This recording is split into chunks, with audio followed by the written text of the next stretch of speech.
Hello,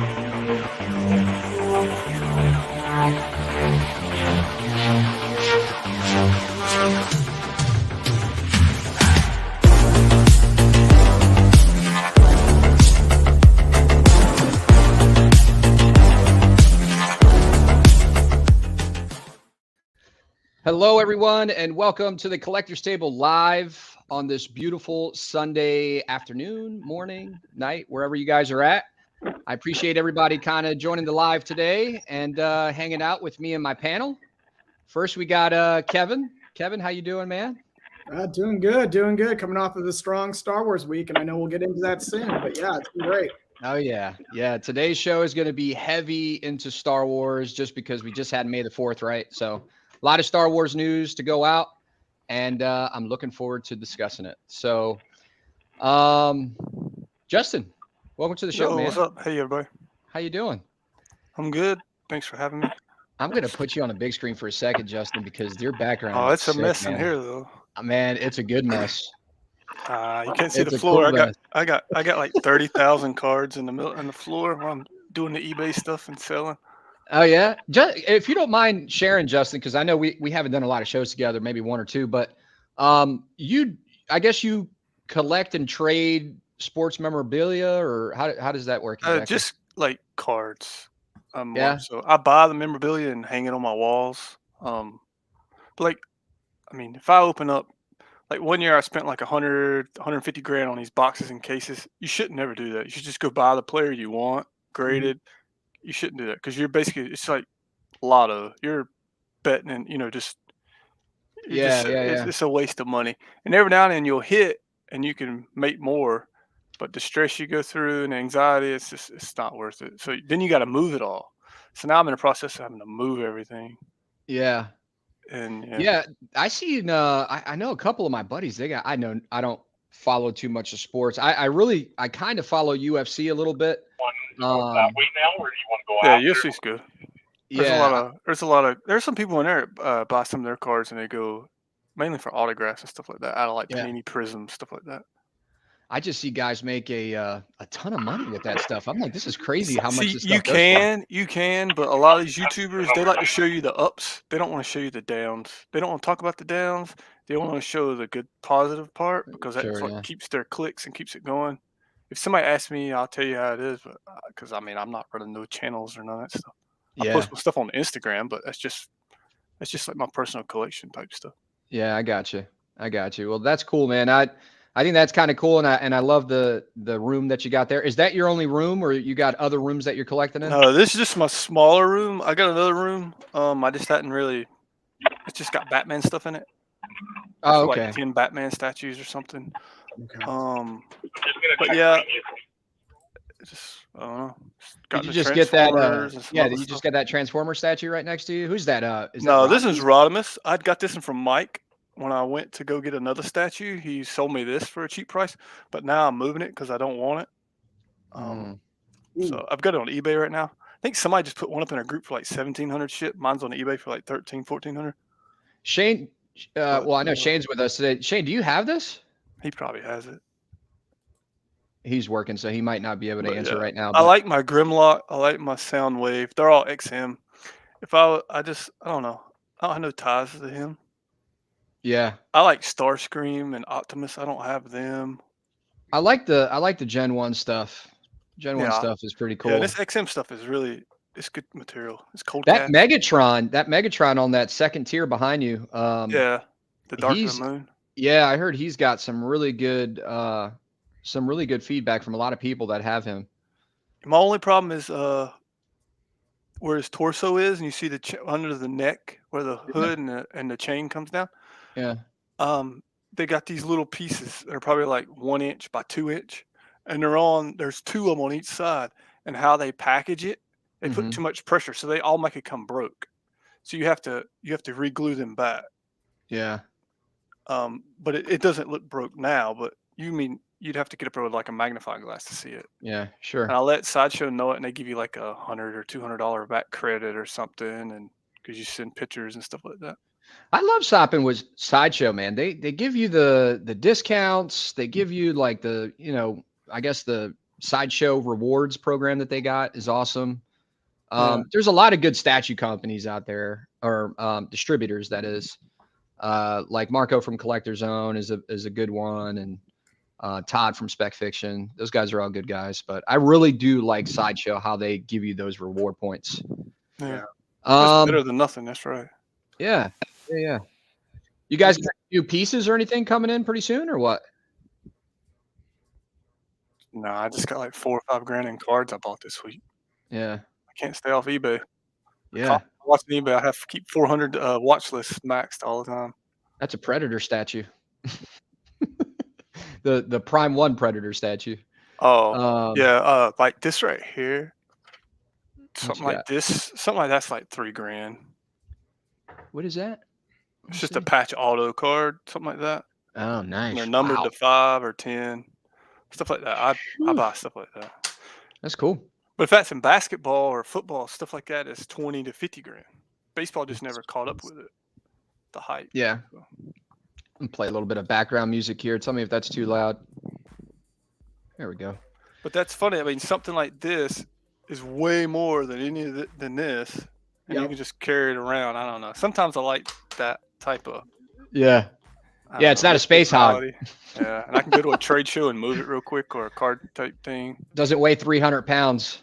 Yeah. Statues, I like them. They're really nice. Let's say what's up to the chat real quick. Let's see who we got here. Shangi, what's up, man? Thanks for joining. What's going on? I'll put this music up just a tad more. And who else we got here? My man Edwin Diaz, always at the show. Thanks for coming, Edwin. Thanks for joining. We got Mitchell. What's happening, guys? What's going on, Mitch? Mr. Kennedy. What's up, everybody? Who else we got in here? Justice saying hi to everybody. Dennis Perez, another regular. What's going on, Dennis? Nice to see you. Vibranium Jim. What's going on, my brother? My man Crippler. Another big Transformers guy. Love him. Oh, yeah. What's up, Crip? Hey, he got something fast. I was like, whoa. When I seen his pictures the other day, I was like, wow. Yeah, he got the bug, and he was just like, click, click, click, click, click. He got a bunch of them quick. I think we all could be like that, though. It's easy to do. Amen. Easy to do. As I say, between Justin and Crippler, I can just live vicariously since I passed on the Transformers line. Yeah. Yeah, I mean, I would be doing Star Wars too if I had the room and time, because I like that. So. Walton, you should get rid of your Batman and do Star Wars. Especially my daughter, she loves the Mandalorian. Oh, Shane, she likes Grogu. she's 10 though. Come on. Boo. My daughter loves Grogu. My family loves. We actually watched that whole show together, and yeah, we're definitely gonna be talking about that stuff today. But Walton, which one of you turds exiled Shane? Well, so you guys know, he exiled himself just because he's at work, and because of the line of work he does, he can't really show a lot of what he's doing. So, but he wanted to join us, so he might. Can you guys hear me? Yeah, we can hear you. All right. I was saying, Justin, you should get rid of your Batman and get Star Wars. There you go. I hear you. Dwayne Davis, what's going on? Oh man, what is he trying to say there? SW centric show today? Yeah, Star Wars. Oh, the Star Wars show today. Yeah, I may have to skip out. Don't do that, Dwayne. We got some good stuff. Well, we got other stuff we're talking about too. But yeah, it's going to be pretty heavy into Star Wars today. Ledge, thanks for joining. What's going on? Jelena, nice to see you again. Yep.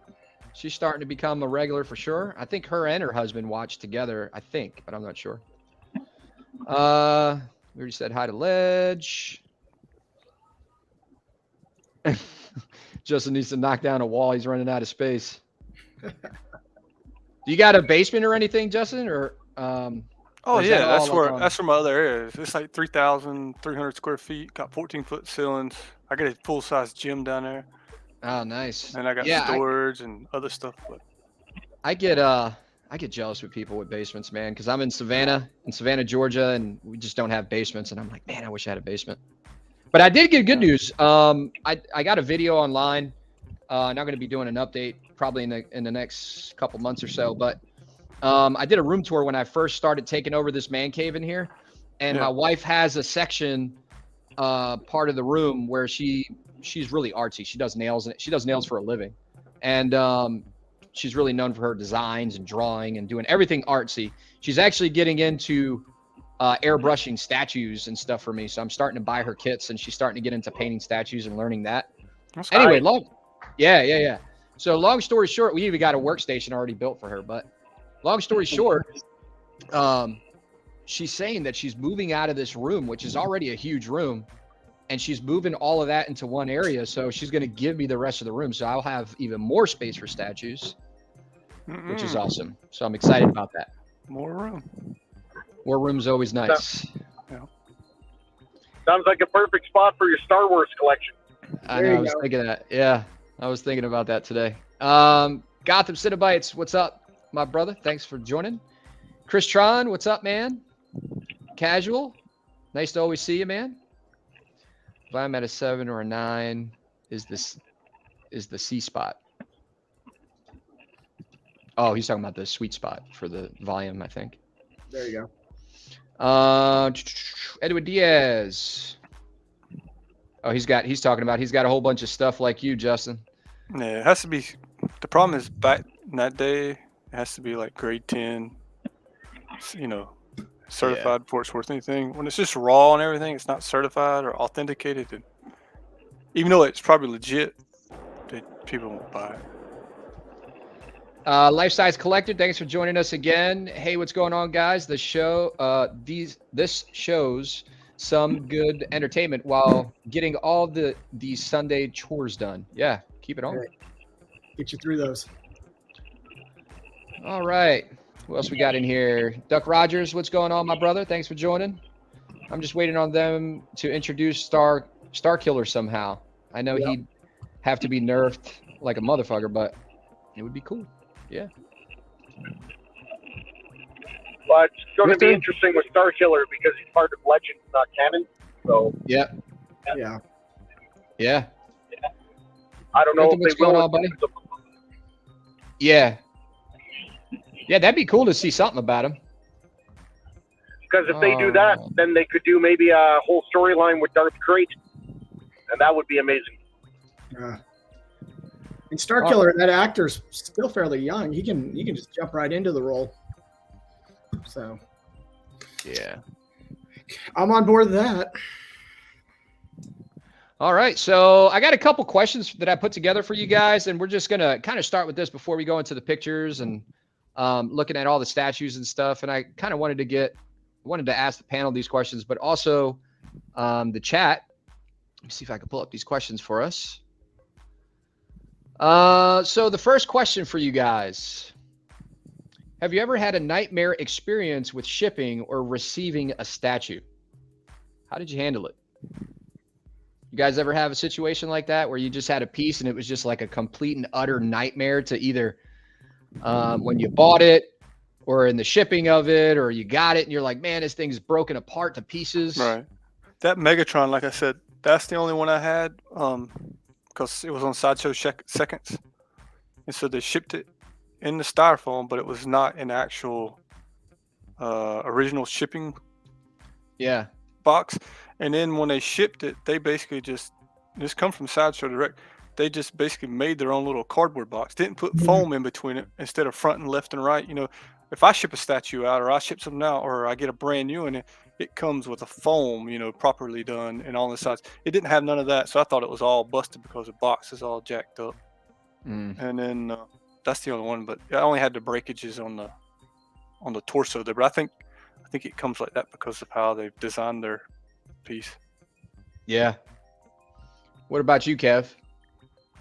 I haven't had too many real horrible experiences shipping wise, or even, I'll run into the same problem all collectors do. Eventually, you get a statue that comes in, the arm's busted or something of that nature. But all the vendors that I've worked with have always been really, really good. I think, and actually timely wise, the biggest difficulty we're having right now is I've got an enormous Star Destroyer that I just finished up for Shane, and I'm trying to figure out how to ship that thing up to Canada. So right now, that is my biggest biggest headache because I'm actually having to build a crate for the thing to send it up so that it arrives completely intact. So now I'm going through it right now. So give me about another week or two and I'll tell you how it ends. Yeah. How about, did you guys ever, I guess, so if you never had like I could tell you, well, as far as to answer this question, I've never really had anything come in like broken, or I've seen collectors have mold under pieces from like moisture. I've seen a lot of crazy stuff online, but I can't remember anything that I've seen that's come in broken. Oh, actually, I had a Bane statue I bought from the buy sell group or whatever, and it had a very, very small chip, but I don't even think the guy knew anything about it. It wasn't really his fault because he packed it really well. But that's the only thing I had. Now I'll show you this since we're talking about breakages. And I'm going to actually share some stuff that we talked about, if that's cool with you, Kev, about the breakages stuff that we were talking about in the chat. I actually got those pictures if you don't mind. Oh, by all means. Let's see. So actually, I saw this on Facebook. Yeah. Somebody said that was an old photo, but I don't know. It's been around for a little bit. Yeah. Yeah. I don't know how, this is my first time seeing it. So I'm like, oh my God, what happened, man? Like, if you walked into your room and seen something like that, you'd be just very distraught. I showed my wife this picture. That's why I don't use glass. Yeah. Yeah. It's true. My wife, she was in here when I was looking at this picture, and she's like, she looked right at me. She's like, what would you do if you walked in and you saw that? I'd probably be, I told her, I was like, immediately, I was like, I'd probably be really pissed off. And then I probably wouldn't talk to anybody for the rest of the day. But, I think I'd be out of the hobby. I think I'd turn around and be like, I'm done. I'm just done. I'm done. I can't take this shit anymore. Like, yeah, that's a rough one right there. That's a rough one. The one that looks like it's fine is probably the Ghost Rider statue. But everything down here, I mean, it is demolished to pieces. Oh yeah, there's that XM Magneto on Throne. Oh, that would be painful. That would be painful to see. Yeah. Oof. Yeah, I've never had anything crazy like that. I've never had any pieces fall off or unmagnetized or anything like that. I've been pretty lucky with that. I've had pieces come to me, obviously, that were broken, but the worst I've ever had is when customs inspects them and doesn't package them properly. I had a custom Red Hulk that just came broken in all kinds of pieces because of customs being a bunch of fucktards. So, customs, do they open it? Do they open everything out? Oh, yeah, they opened it. So it was the black foam, right? They opened it. They took out the 3 layers of black foam. And they don't put it back? I think he broke up for a second there. Yeah. I didn't realize they opened it all the way. Yeah. But yeah, they do that sometimes. They'll open it up all the way and they'll look all the way through it and not put it back. How can insurance and warranty or back to the, I don't even know how that could even be. Yeah, I'm not guess sure. They got to honor it. I don't know. Here's a picture. Me and Kevin shared this with me in our private chat, and we were talking about breakages and stuff and different shelves. And Kevin, tell us a little bit about what happened here, man. Yeah, so this was, oh boy, I'm going to say this about 6-7 years ago. I was away for a vacation, came home and found 4 pieces. I had shelving on the wall mounted to the studs, but gave way and just shattered. I had wood floors. So not only did it shatter on the floor, but it busted up a bunch of the wood flooring as well, because these things are heavy. This was one of the pieces. It was the Mythos Boba Fett. So I learned the hard way, I guess, about a little bit more stability with your shelving and whatnot. I am happy to say this Mythos, I was able to rebuild this piece. So I rebuilt it and all that. It's not in my collection.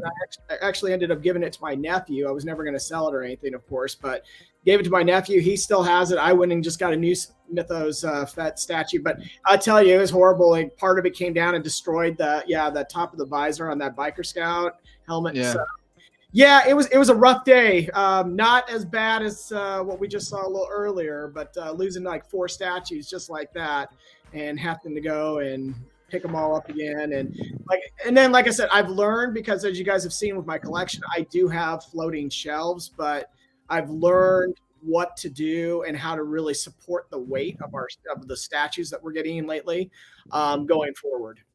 Yeah. From a scale from 1 to 10, how pissed were you? Oh, yeah, I was probably close to an 11 at that point. That was that Mythos. I love that piece. I have the new one, of course, in my collection, but I love that Fat Mythos. But it's all put together pretty good as far as like, do you see like the breakages still, or just some spots? No. Like I said, I was able to get clean up all the breakages and stuff like that. I was able to repaint some things. So really, if I put that statue in front of you, you probably wouldn't notice until I started pointing out certain And that's things. what's crazy about statues, right? You get stuff that breaks, and then I see people like, oh yeah, this whole section broke right here. I'm like, damn, I can't even see it. Yeah, exactly. So, like I said, I would never sell it or anything, so that was something I just gave to my nephew. But that's kind of one of those ethical things. I'm just like, unless someone clearly knows that it was broken, I just, in good conscience, can never sell anything, even if it got a chip or something. Yeah, and you got these. I guess you sent me the photos of like these shelves. Yeah, so if you guys are interested, if you are trying to do something where you're like, man, I'm running out of space, I can't buy these big Home Depot garage shelves, I want something that floats on the wall or whatnot. This is what's called a French cleat. So be careful how you say that, by the way. But anyway, it's this French cleat, and it hooks in, and it's beautiful. There's one other shot I sent you that you can see maybe a little bit more of the shelving. There you go. So, and you apply a little bit more of this wood in the back, so it snaps right in. I tell you, these shelves I can have 4 guys, average about 190, 200 pounds, all holding on it, and it's not budging. These things are built. So, if your wife, your significant other or whatnot is like, hey, I want something that looks nice, and you want some floating shelves, you can do these yourself. You can actually have any kind of contractor do these, and these are secure. These things are not going anywhere. If tornadoes hit your house, you might want to hide under one of them.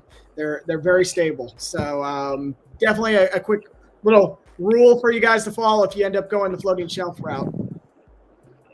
Yeah, that looks good, and that's how it lines up. So you put this into the wall first, I guess, into a stud, obviously, Correct. And then you'll hook that right on. I could see how that would hold a lot of weight.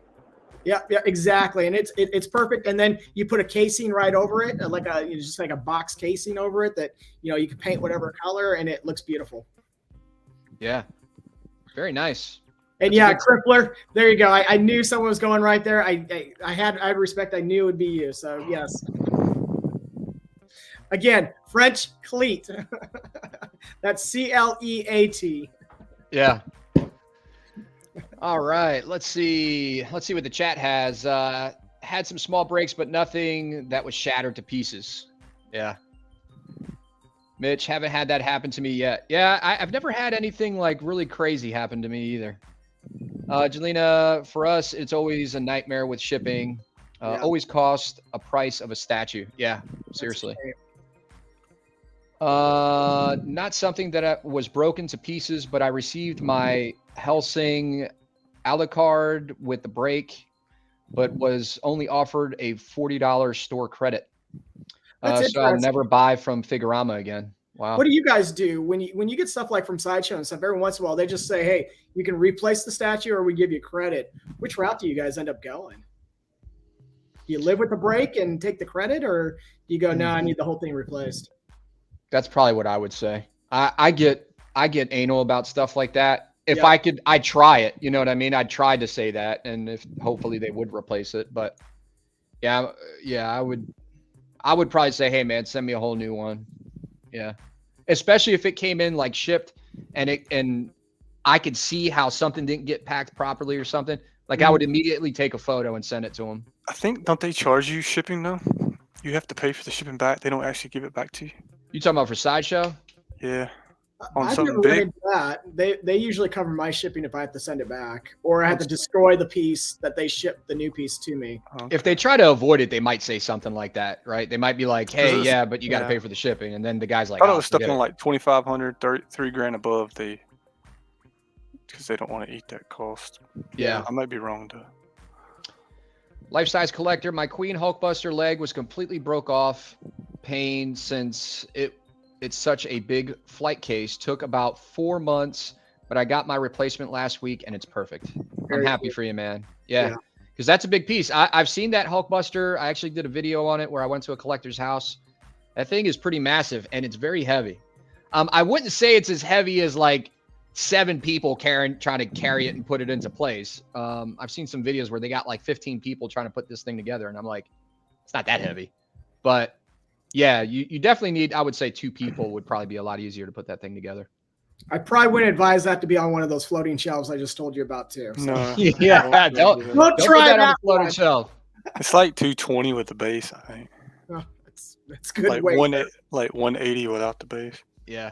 Edwin saying that photo was old. Yeah, that was the first time I saw it. I'm surprised I've never seen it before. PCS just showed the side profile of the museum 1/3 blade statue. Oh, nice. I might have to pull that up. Yep. Walton, my XM Green Goblin came with a paint defect on part of the rubble that keyed into the base. Spec didn't open a case with XM because it wasn't part of the character. Ooh. Yeah, sometimes they get kind of, I would imagine they get a little technical on stuff. Wow. Spec offered to have this repair guy fix it, but in all honesty, I would probably just reach out to XM and just send me a replacement part. Yeah, that's probably what I would end up doing. Exactly. Yeah. This is why I buy Modicase. Yeah, a lot of people think that the shelves behind me are Mogicases, and they're not. They're just garage shelves that I covered up with the holes. But because I saw the price of Mogicases, I was like, man, they're expensive. You know what I mean? They're nice. They're really nice. Yeah, there's a lot of videos. You can actually do it all. Let's say Modicase, a certain size, about 1,000. They go way cheaper than that, but a lot of people go about 1,000-ish plus, and you can build it for 400. Yeah. And you can get the plexi and cut all that out, and you put all the stuff. They put hinges on it. It's just if you feel like taking the time and actually learning and actually doing it. Anybody can really do it. I mean, it's not that hard, but it just takes time and being patient. Yeah, that's one thing. Modicase looks really nice. Yeah, I like Mogicases a lot. Sometimes I'm so impatient, though. I'm very impulsive and impatient sometimes. And I think Modicase looks really cool, and somebody's got like a whole wall of 6 scale. Yeah. And then they'll have the vehicles with it, and they'll have the scenes set up. I like Mogicases for that. I think they look really nice. Man, I've been looking at those Star Wars like ships and stuff like that. Those things, I've seen some people's like what's his name, Junior? Junior's got some crazy setup with all his ships and stuff down there. I'm like, man. That and he's got the wall panels. Yeah, all that stuff set up. Looks like you're in this. Yeah. Looks legit for sure. Crippler was saying that he'd rather replace. Yeah, that's probably what I do too. For real heavy, I use the brackets that are made to hold up floating marble countertops. Oh, that's a good suggestion. I never thought about that. I'll definitely have to check that out. Atticus, I saw it, man. We're definitely going to talk about it. I got some pictures, so I got you. Okay. Figure Column, thanks for joining. Hey, guys, I've been thinking about wall-mounted shelves for my statue display, so I'm doing my research now for some sturdy shelving. Tell you, man, look at this setup. I've got a lot of expensive pieces that are holding up and look beautiful on my wall because of these. Yeah. This is a nice little, it's always nice to kind of share in the community when you're in these Facebook groups and stuff. You see what other people are doing. And when you think you got like a badass setup, you're like, you see somebody else's setup and you're like, man, that's even better than mine. So it's always like constantly evolving, but yeah. Anthony Kennedy, I bought the tweeter head Green Lantern and the base was broken in half. Wow. Sideshow was quick to send me a replacement base and the replacement base came broken. They just gave me a refund after that. Wow. Yeah, that's a pain in the ass. Point where the shipping costs more than the actual stuff. That's the sad part of this. Yeah. Who do you guys think has got the best customer service? I know I hear a lot of people say Sideshow, but do you think overall, if you guys had to pick a company, who do you think has the best customer service? Gets back to you super quick, says, hey, no problem, we'll try to help you out. Who in your opinion? Sideshow, I mean, number I've one. done a lot of business with them, and they usually get back to me within 24 hours, and it's resolved within a few days. So I still lean on those guys when it comes to replacements and things. They're usually pretty good about it. Yeah. Yeah, I've ordered from Sideshow, Spec, Secret Compass, and there's one more. And so far, I've never had an issue. Like, they get back to me quick on all three of them. But yeah, they all have reward points as well, of some sort. I think. But luckily, knock on whatever. Like I said, I hadn't had something really bad. Yeah, I like Sideshow, man. I mean, I know they're like the gateway. A lot of people are like, man, this is the starter company, and then you move on to other stuff. I still buy from Sideshow. I like their stuff, man, and they got good quality pieces for a cheap price. Yeah. Well, the problem with Sideshow is the shipping. They're gouging more than the other people. So the other people, they set in the bar. So when they set the bar, other people say, well, you know, they're doing $200 shipping. We'll do $180. Why not? Because you'll get somebody in the door. They do that a lot. You could use pirate ship or another type of shipping. If I'm actually shipping a statue out, like I shipped out Superman Hush the other day, 3rd scale. Yeah. To a guy up north. I'm in North Carolina. And it was like $250. Sideshow would have shipped that out. They'd probably charge $550 or something. No joke. That's great. And it got to him, and he said everything was good. I made sure I repaired all the box, taped the crap out of it, and he was good to go. And I was like, yay! Yeah. I Sideshow does get crazy with the shipping. That's a good point. Very valid. That's my only issue with them. But other than that, they're great customer service, great products. I'm with Walton on this one. I'm a nerd with a busy job. I pay for convenience 100%. I do that so much sometimes it's probably bad, but like, I don't want to mess with stuff. Ledge also, Jay gave us a sneak peek of the LBS Batman. Did you guys see it? Yeah, we were just talking about it. Tony the Tiger, thanks for coming, man. Statues and comics, cool. Hey, what do you guys think of people selling statues on eBay for crackhead prices when you're selling the same statues? If I don't want the statue and I want to move something else, I see some kind of cards I really want, it's worth $4 or $5 grand. I'll sell something, or vice versa the other, just to get the money real quick. So I'm not using my other money. I'm using like my collected money. Yeah. That makes sense. I'm pulling from one pool to the other. Mm-hmm. You might buy something, and it's cool for 2 or 3 months, and then you lost that coolness. Everybody goes through it, and then you're like, oh yeah, I could move that to get that because I want to get that. So I could see people doing that. It's just like Mike. He let me get Grimlock and some other pieces in here for way cheaper than what was on eBay. Yeah. I went and picked them up, but he still gave it to me way cheaper.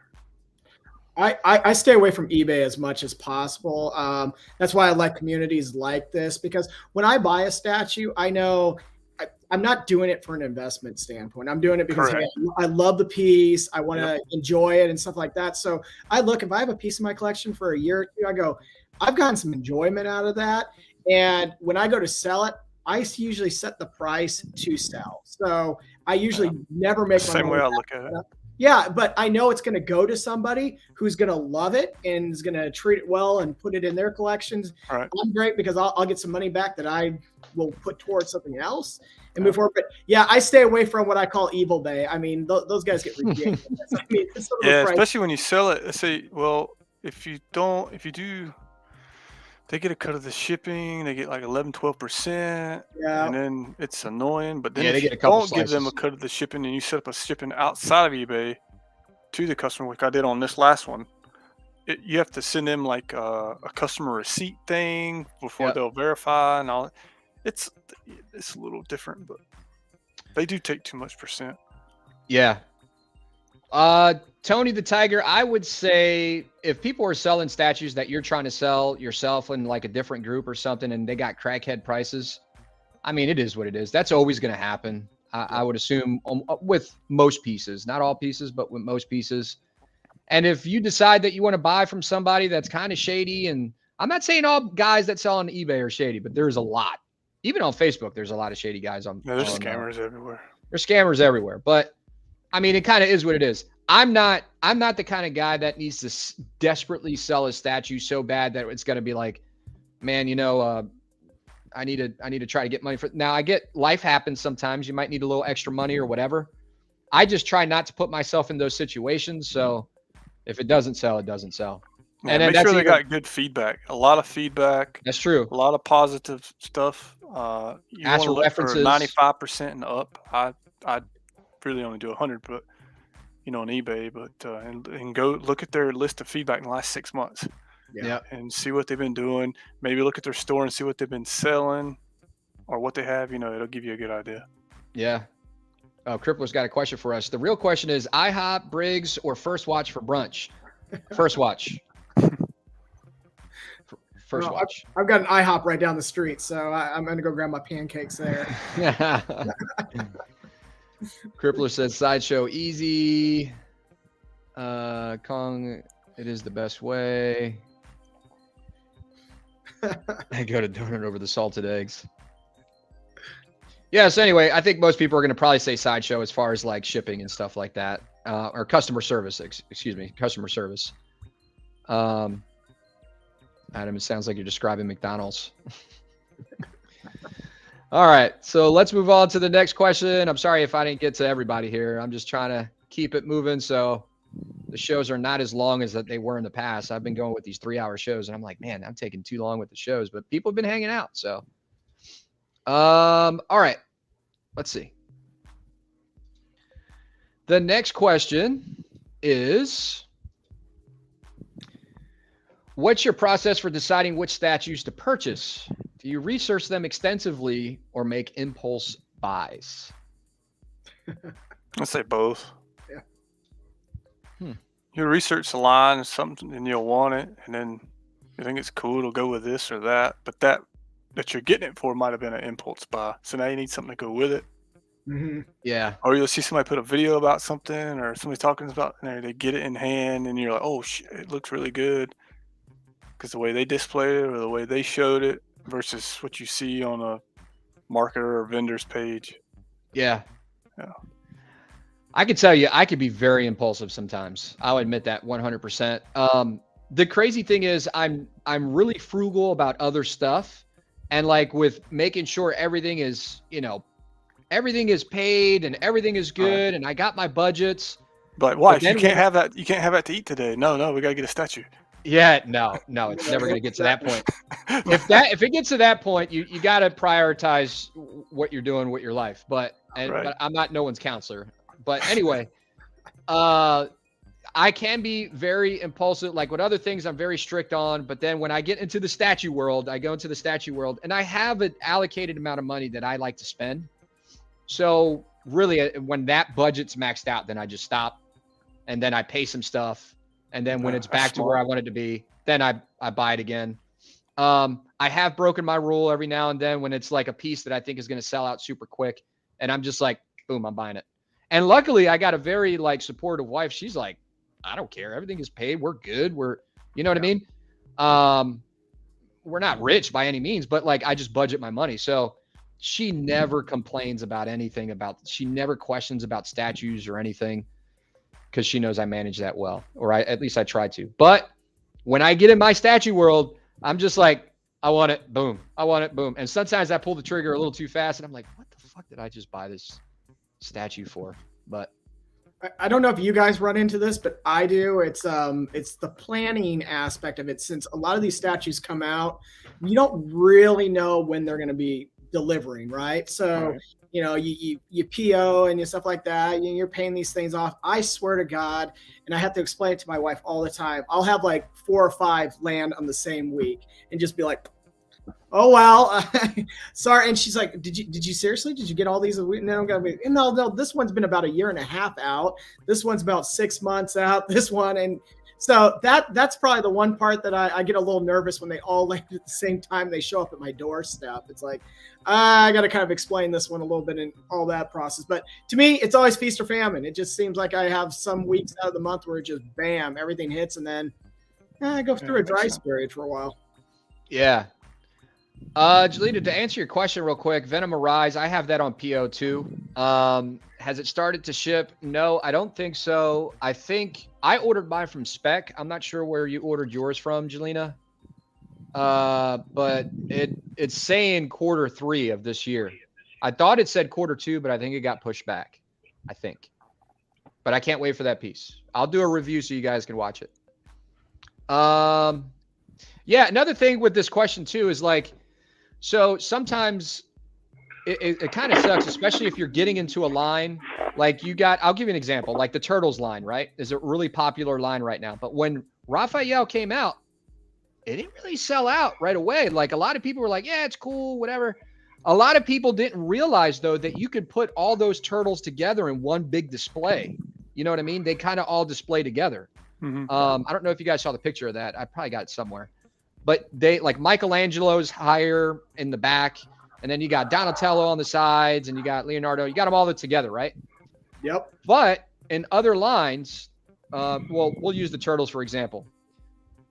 Say if that didn't sell that well in the very beginning, and then they canceled the line. They're like, okay, they did it with Mortal Kombat before. They've done it with other ones. They're like, hey, yeah, I'm sorry. I know that you got those 2 statues, but they're not really selling that well. So we're going to stop it right here to cut our losses. So that's what kind of sucks if you don't plan out or kind of see how things are going to turn out, but you don't have a crystal ball either. So it's kind of hard to tell with some things. But now when Shredder came out, guess what? A lot of people were like, hey, man, I'm going to collect all the turtles now. I'm going to collect the turtles. I got Raphael in the very beginning, but I knew Shredder was coming. I know, Kev. I knew Shredder was coming, and when Shredder started to get released, or they started to show Shredder, man, Raphael started selling like crazy. They wanted the line again. So wasn't Shredder lower ES than the other ones? Or did they make them all the same? Because I seen where Shredder showed out really quick. Raphael, I think, was 300 when he first came out. I can't remember. Well, they had the Shredder one that was like that collector edition or whatnot. There's like ultra exclusive. Yeah, there was one that sold out super quick. I was like, whoa, I just heard about that. And then it sold out. I was like, oh, I think it sold out like either the same day or the next day or something like that. But quick. I got it because I hit the little, I guess the thing that tells you, hey, it's up for pre-order, whatever. Mm-hmm. So I got it right away. And then 10 minutes after that, it sold out. And it was the ultra exclusive, I think, that you can only get through PCS's website. You could get the regular deluxe, the regular and the deluxe, I think, from Sideshow and all the other distributors. Collector Zone has got it, so you can check him out. And then you got Spec, I think, might be getting it. So, but anyway. Yeah, so you gotta make sure, like, when you're going into a line, try to make the best decision you can before you spend that money and say, hey, what is the probability of this line continuing? Because I've seen a lot of collectors get pissed that they're like, oh, what the hell, man? And I know Shane had a drop, but I'm a huge G.I. Joe fan, but I feel like that is a line that every time they come out with a piece, it only lasts maybe one statue or whatnot, and it gets dropped. So I never pulled the trigger on G.I. Joe. It's an excellent line of characters, but I'm afraid that no one can get that one really going. Yeah. Anthony Kennedy saying, for me, it's all about the character and the pose. I've done impulse buying, but that usually leads me to being unhappy and reselling the piece. I've been trying hard to wait until it's out. Yeah, it's hard to do that sometimes. You know, it's kind of like playing double dutch. You got to know when to jump in and when to jump out. Yeah. But yeah. Walton, LBS or Prime 1. With Prime 1, I would probably wait for 3 to 4 people to make a video. Done with XM. At least with LBS, it will take quite a while to get my X-Men. Yeah. I'd be interested to hear from Walton why he's done with XM. Yeah, I was kind of curious about that too. Low edition sizes are going to be the reason I do more impulse buying, especially if it's my favorite character. Yeah, you see, a lot of us think more along the same lines, you know what I mean? But then you also got, every now and then you got that one person that kind of makes you think of things differently that you weren't thinking about before. So we can't do impulse buy, and it's just because of shipping and watching a lot of reviews first. Yeah. So there you go. She kind of waits it out too. Yeah. Research. If you find yourself still stalking the buy sell groups and distributor sites months later, it might be a piece for you. Yeah. Oh, she got it from Spec. She's talking about Venomorized. Okay, yeah, I think it's Q3, Jelena. Yes, Kevin, I don't like waiting and wondering when it will arrive part at all. Yeah. And they all show up at the same time then. I think it's the same with the LBS Cyclops. It slept on. Yeah, 100%. Yeah. You know, Trey was talking a lot about that piece, and did it sell out yet? I don't know if that LBS. Good question. Anyone in the chat know if that Cyclops is sold out? I know I'm going to be the one who misses out on that. I'll be kicking myself later, but I just kept kind of debating. I go, no, I got a lot of the 1/4 line, so I probably won't do that. But, oh, man, that thing's gorgeous. Not my favorite character, but it is a leader of the X-Men, yeah.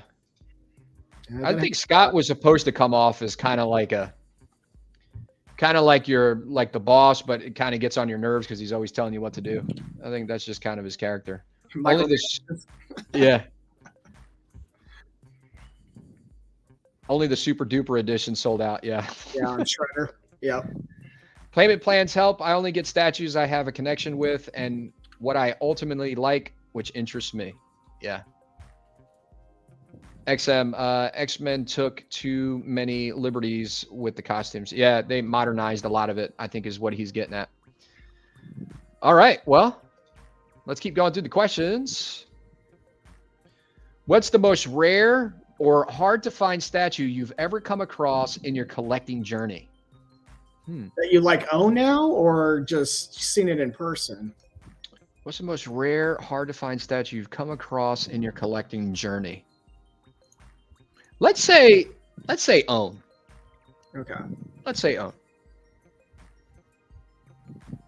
I don't know if I have any super rare. Anything rare that I had.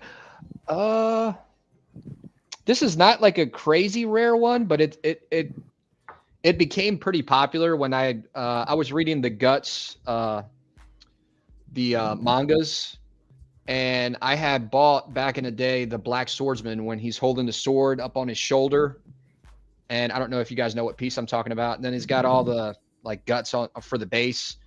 It was like one of the first pieces that they came out with. It was super, super cool. I loved it. It was huge.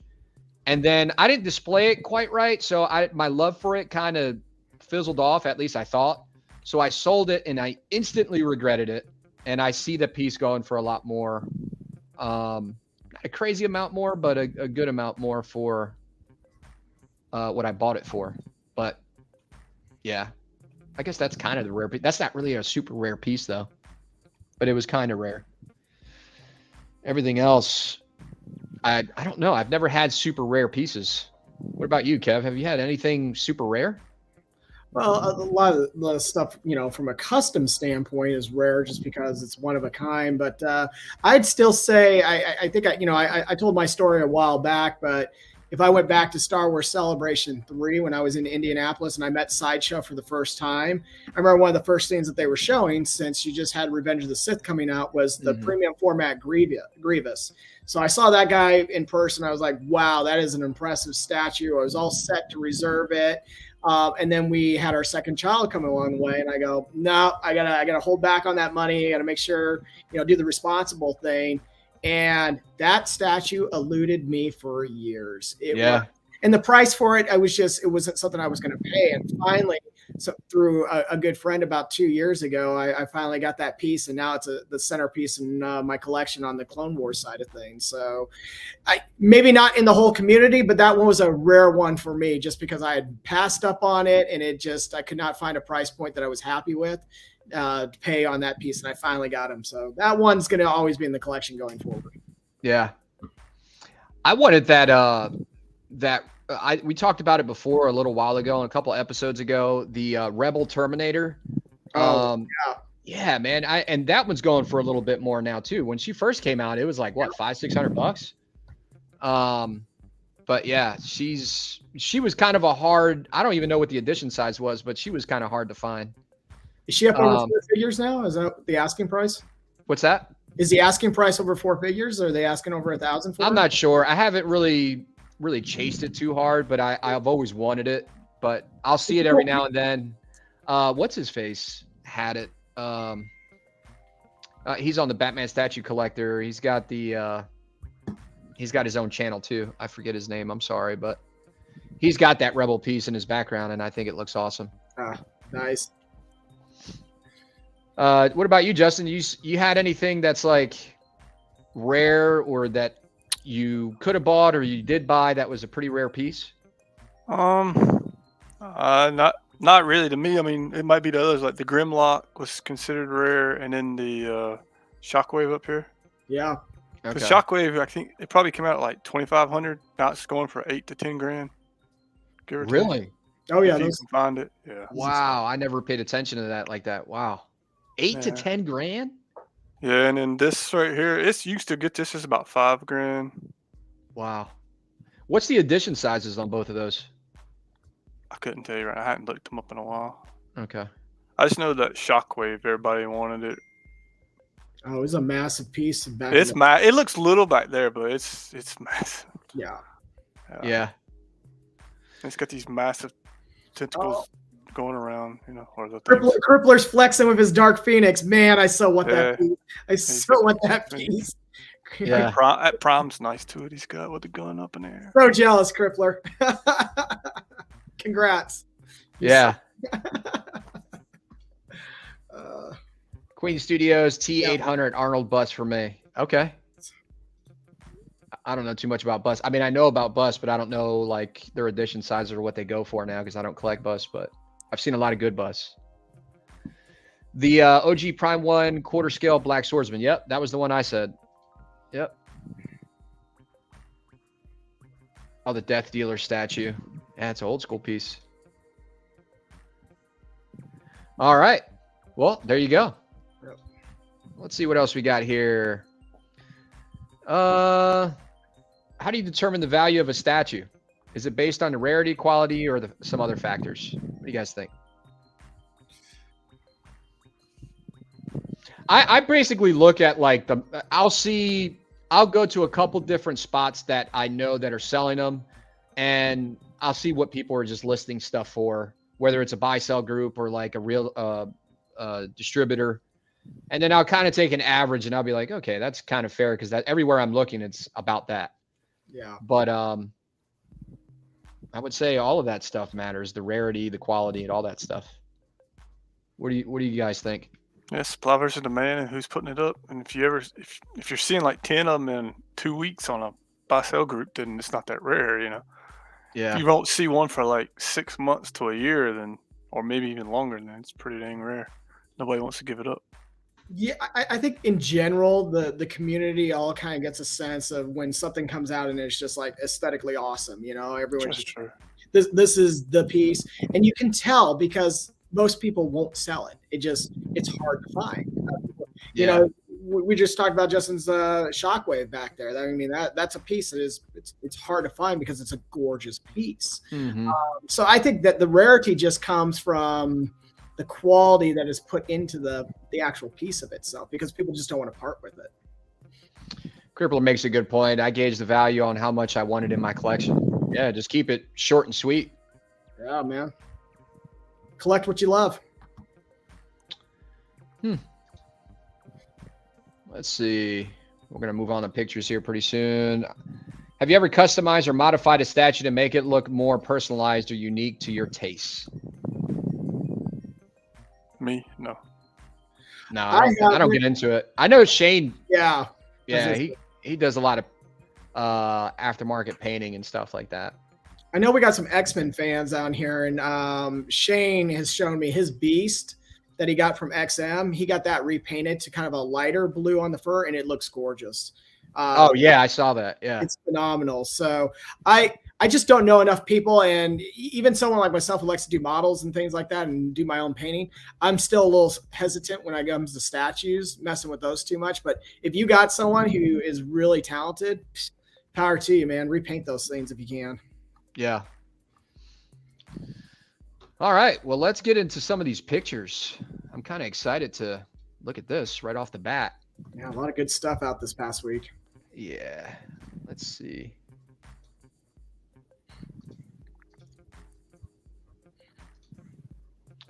All right. So, Kev, what about this, man? I was pretty excited about this. This is Thrawn. It was a limited run. They were doing it in size 1/4 and 1/5.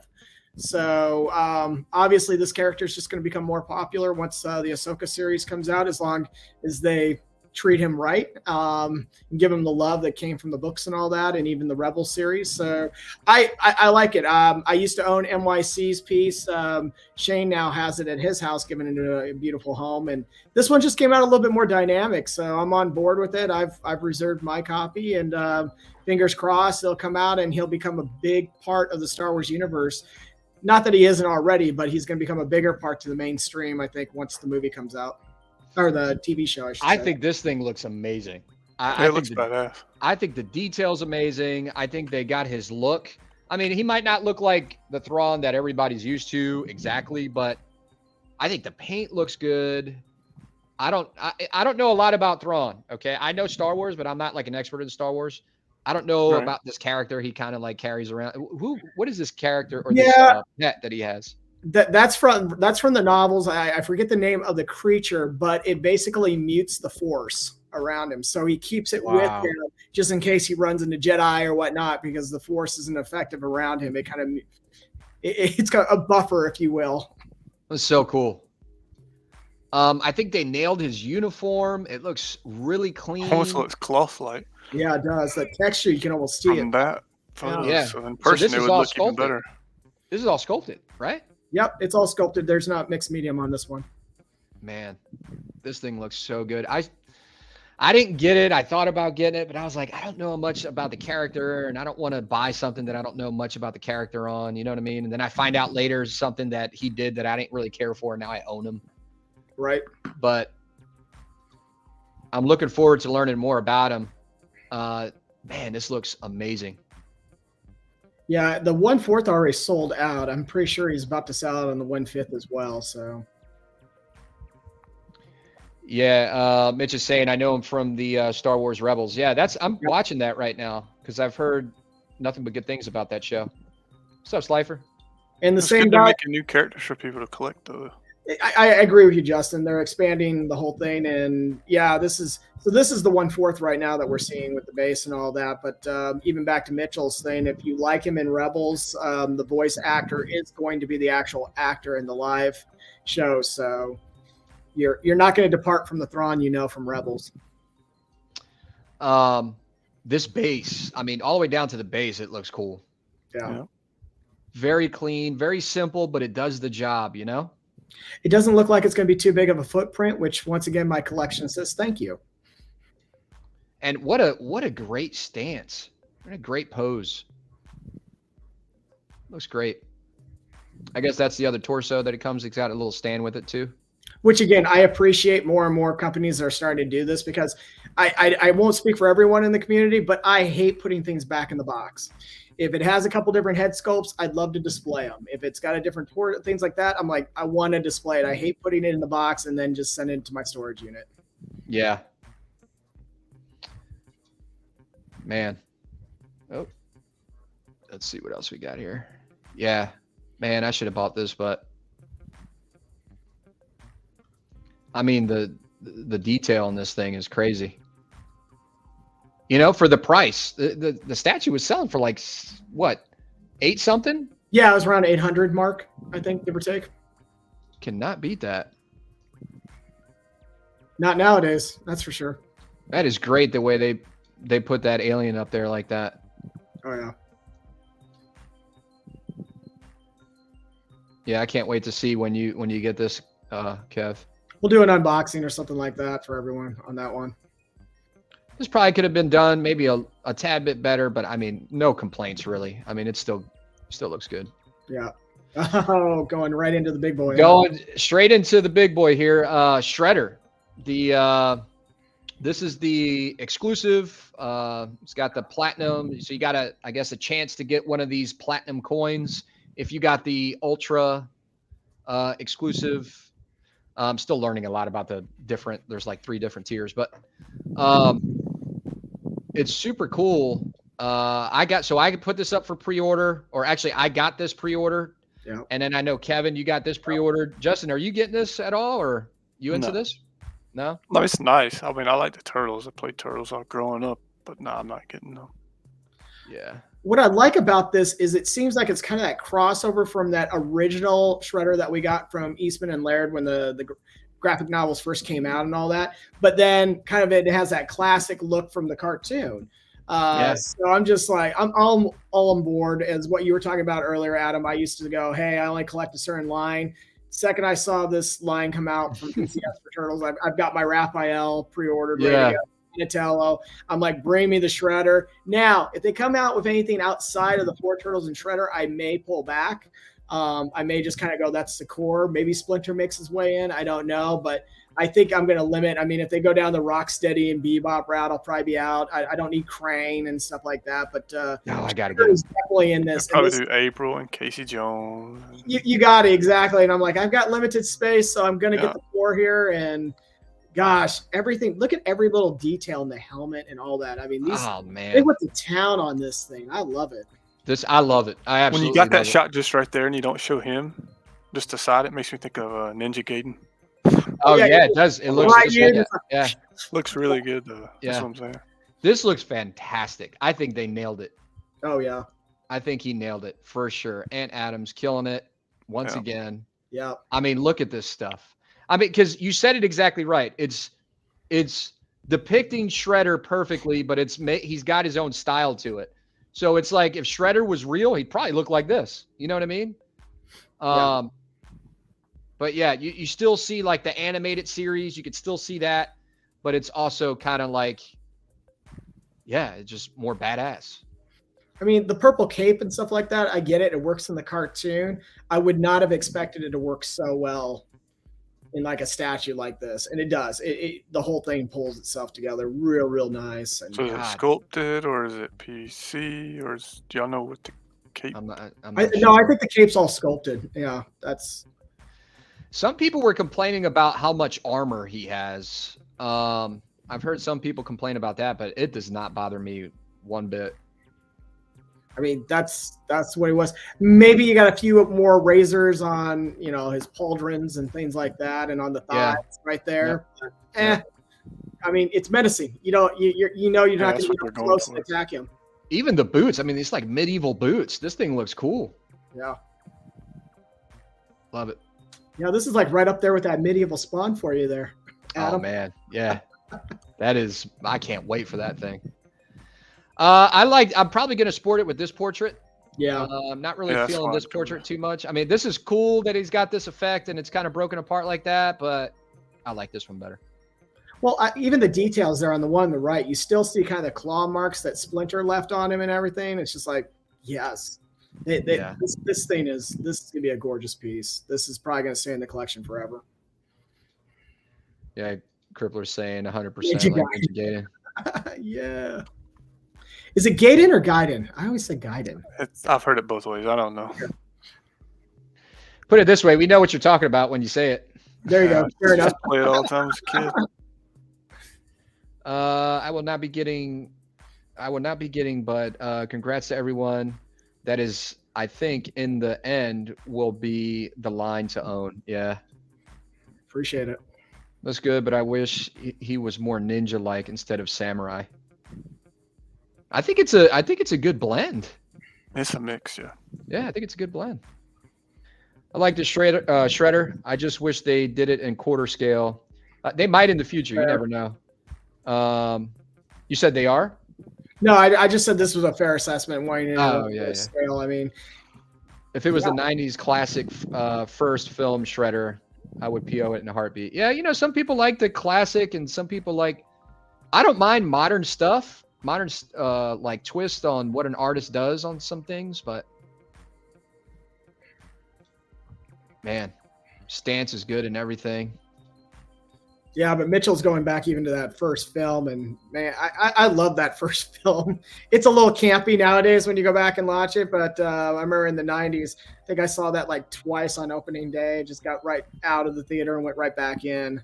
Yeah. I was enjoying that. So, and I like their depiction of Shredder in that one as well. Mm-hmm.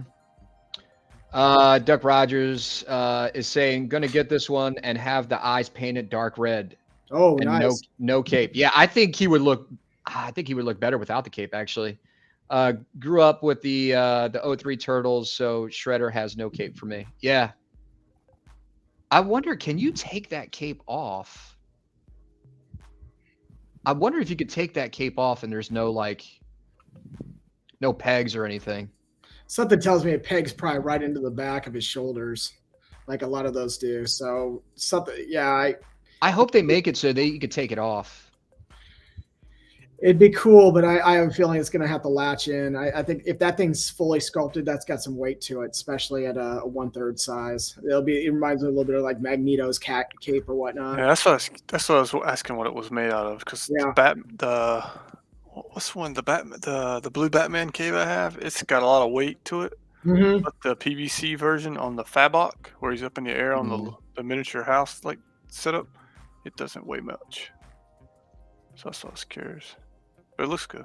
Yeah. I am absolutely in love with this piece. I think they did a really good job. But anyway. So this one, is this from Sideshow, Kevin? Yeah, Sideshow's selling it. It's the EFX. EFX, okay. Yeah. What do you guys think? It's the Scout helmet, am I right?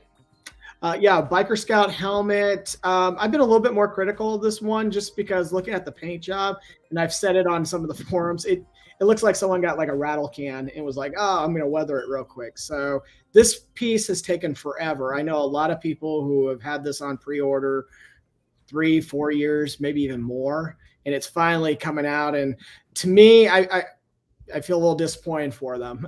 The helmet itself, good shape, looks good. But if you're getting this weathered, it looks like an afterthought. Like they just quickly try to get this thing out the door. I'm trying to be very subjective, but it doesn't look good to me. It looks extremely simple. How much is this going for again? Do you know? I want to say this thing was up around $400 or $500, maybe. I might be overshooting this. Now, in fairness, if you're going to put this up high, you're going to hang it on a wall or something like that, where it might be viewed from a distance. I think you'll be pleasantly surprised then with this piece. The shape of it, the dimensions on the helmet and stuff are pretty accurate to what you saw in the movie. Like I said, I just was not pleased with the paint job. But again, looking at it up close, issue. From a distance, might blend together and look really nice. I think you hit it spot on when you said they kind of just sprayed some spots with a black spray paint can. That's what that looks like to me. That doesn't look. To be honest, it's about $900. Yeah, I undershot that thing, so it is a little bit pricier. Okay, so for $900, and I like the Scout helmets. I think they're pretty cool looking. Yep. I wouldn't pay $900 for this. For this price, again, if this is stuff that you want to be collecting, go check out those guys, RS Prop Masters. They do phenomenal pieces, and they're spot on. Their paint jobs are great. So, not trying to pull business away from EFX, but hey, you know what? You work hard for your money. So if you're going to spend this kind of money, exactly, yeah, and that's what I would encourage you to look at. Do your research before just pulling the trigger. Yeah, when we do these shows too, we don't want to sugarcoat things. So we'll be respectful in our opinions and, constructive criticism, but at the same time, we are spending a lot of money on these things. You know what I mean?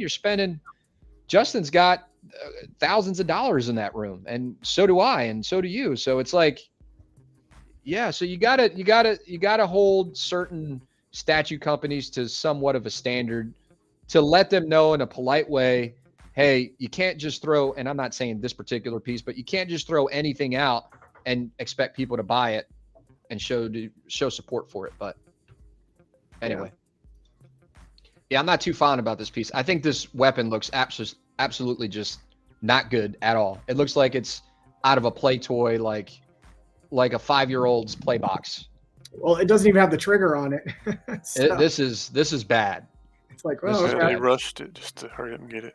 That's exactly right. And again, EFX, they've been sitting on this. There's a lot of people that they took a lot of money from 3-4 years ago, and now are just now starting to deliver, if not even more. So this is one of those EFX do better in the future. Yeah, and even that, even that, you gotta get it out in a reasonable time when somebody's giving you their money and you're saying it's non-refundable. Yep. You know? Exactly.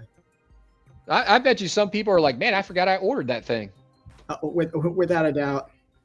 But yeah, and that base is supposed to be the bunker there that Han and those guys went in to take down the shield generator. It just looks bad.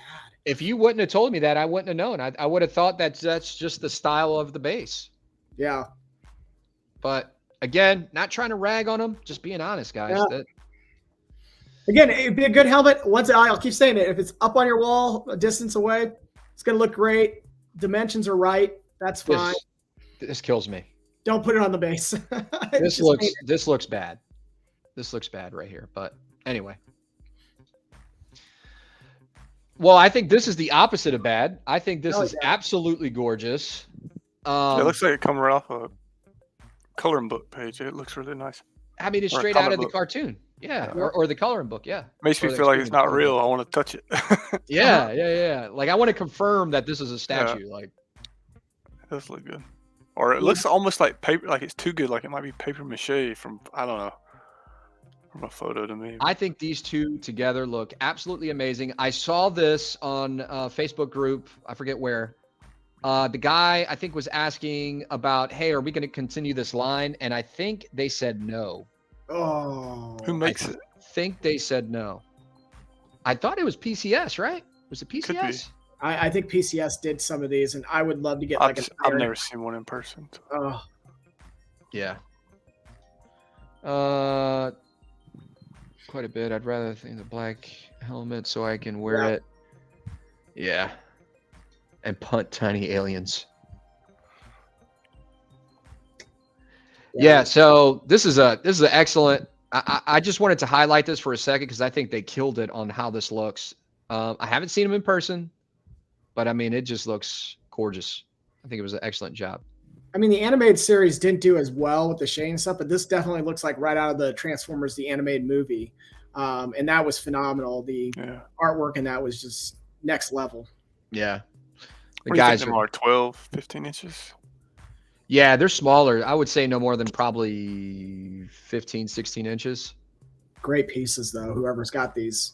Yeah, they look good on a smaller area together. Hey, Crippler, you need some more stuff for your Transformers in the back. Yeah, man, get some color in there. Oh, pedestal. Add some animated stuff, buddy. Okay, so Doug Rogers is basically confirming it for us. Ant said that they didn't sell well, which is surprising. Yeah, it is. It could be, you know, I have passed on things because they were absolutely amazing looking, and then it just wasn't the right scale for what I was collecting. Mm-hmm. I think a lot of things like this you have to see in person. Like, there's no stores around here really that you can go out and look at these pieces. Yeah, you have to go to a con if people show up to the con or set up.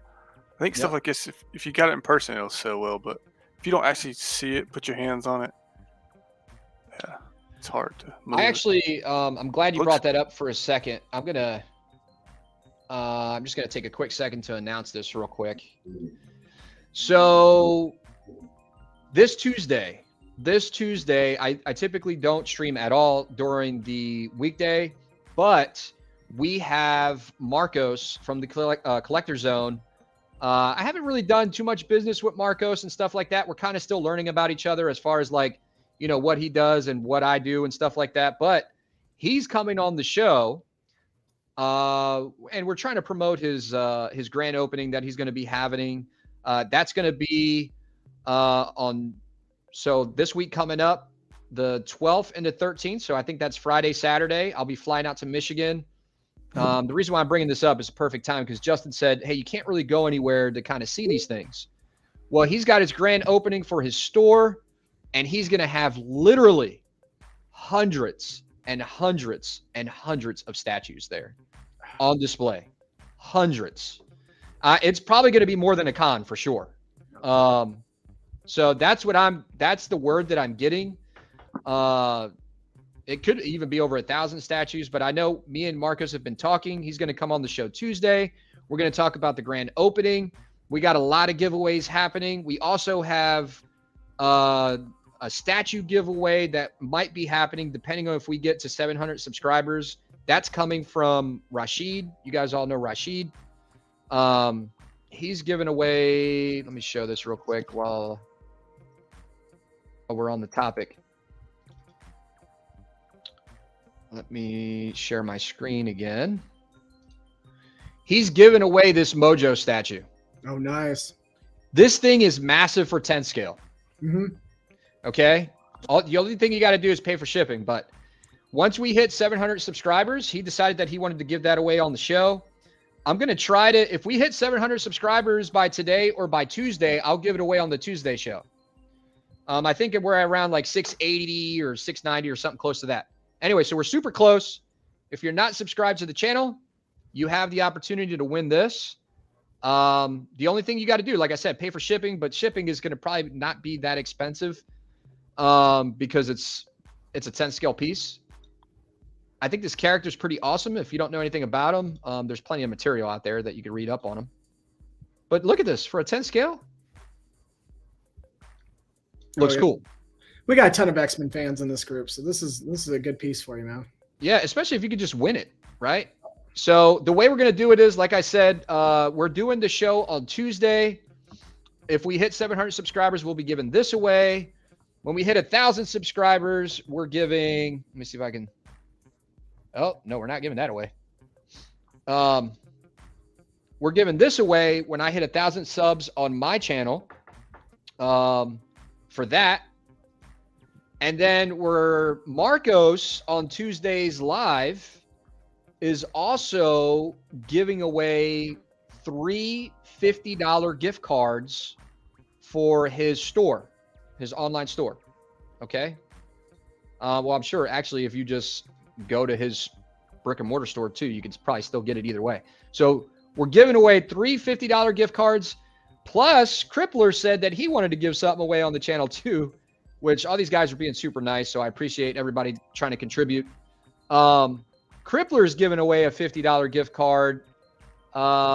So maybe we could have Crippler on the show on Tuesday. I got to see what everybody's schedule is looking like. But anyway, we just wanted to give back to the community, guys. We, for spending the time and kind of watching our lives and hanging out with us. Well, we're not giving none of that away. But anyway, so I wanted to put that out there so you guys know. You sure Crippler was giving away the $50 gift card? I thought he said the XM Dark Phoenix. Yeah, he's definitely giving that away. We're going with that. Sorry, Crippler.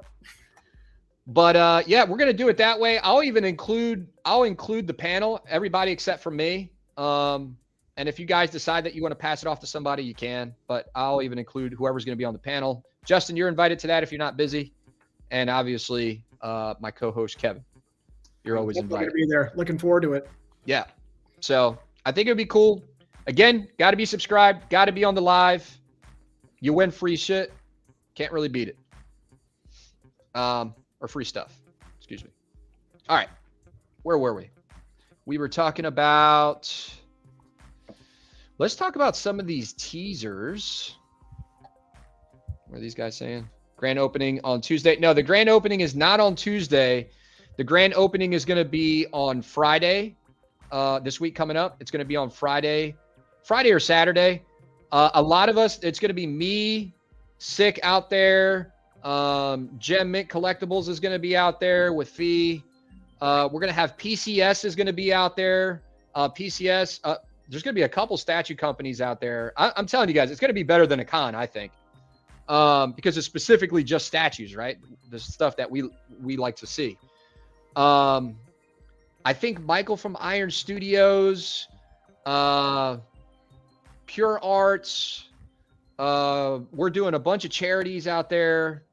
We're going to be all trying to live stream. Well, I know the other guys are going to be live streaming a lot of stuff. I'm going to try to take a lot of video, and I will be doing some live streaming over there too. But I'm going to try to show you guys mainly the tour of his whole facility. I think it's like a 7,000 to 10,000 square foot facility, somewhere between that. So it's a pretty big place. And we're going to try to show you guys as many statues as we can. But like I said, the giveaways are going to be Tuesday, and then it's going to build up into that whole event that week, which is Friday and Saturday.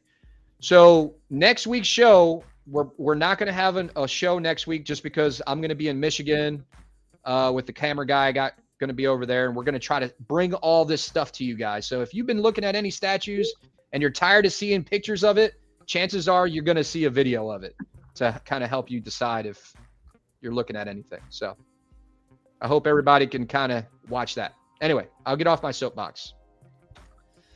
But where were we?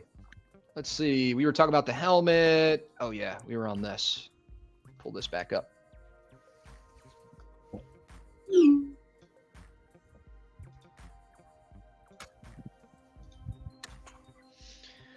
What did you guys think about this, like, this add-on to this Thanos statue? Have you guys seen this? So I used to own the Thanos statue itself, and in my opinion, that's one of the best Thanos statues out on the market. I absolutely love it. The whole crossover Venom stuff. I mean, if you're a Venom fan, it definitely looks good. There's nothing wrong with that. It looks pretty good on that level.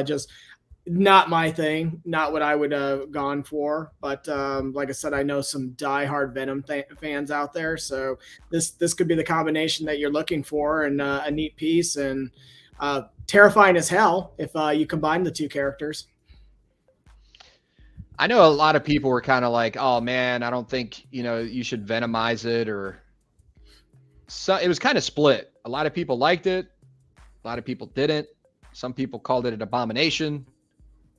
I don't know if it's quite an abomination, but yeah, it's not like it's done poorly. I mean, the style, the art, all that looks good, fits kind of on the piece. But again, if you just want that Thanos piece, and that one, looking at that's the rare one where he's grinning too. So I know that's even harder to get hold of. So whatever, I guess. If you're into Venom, and again, if you're into Venom, if you're into Thanos, I think it's well done, but just not my thing. Yeah. I could kind of go either way. Like, I probably wouldn't want it on him. But I think it was done well. Yeah. I think it was done well. What do you think, Justin? Nah, I could care less. I'm not into it. You're not into the yeah, Venomized they have been over Venomizing everything though. Seems like every Facebook group has something new. Yeah, that's what appreciate that, Edwin Diaz.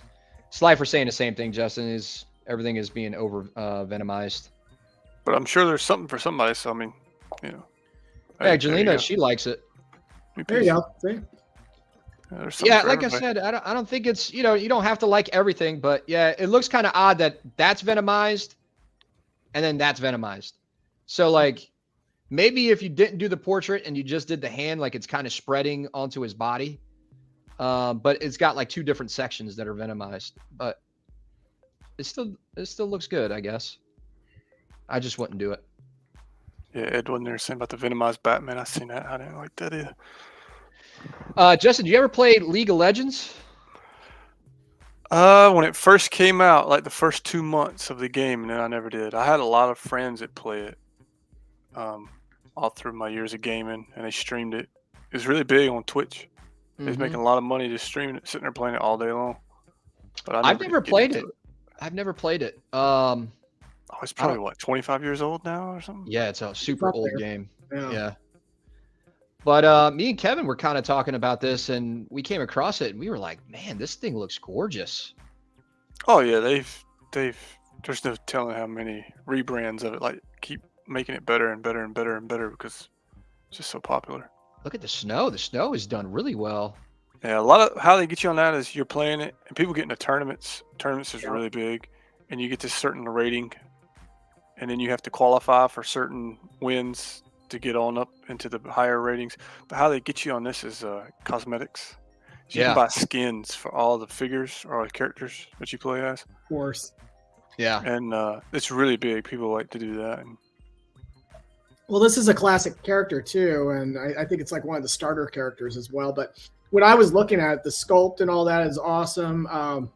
My kids got really big into a lot of the Blizzard games and stuff, so we've got a lot of those statues around their house in the room. And when I look at the quality that comes from, say, Blizzard as opposed to this, I was like, wow, the face sculpt, the pose. I mean, he even got like the snow on her cape and everything. I was like, I'm not into this game, but if I was, this is a piece that would be sitting right next to my computer. Yeah, it's really well done. God, it's beautiful.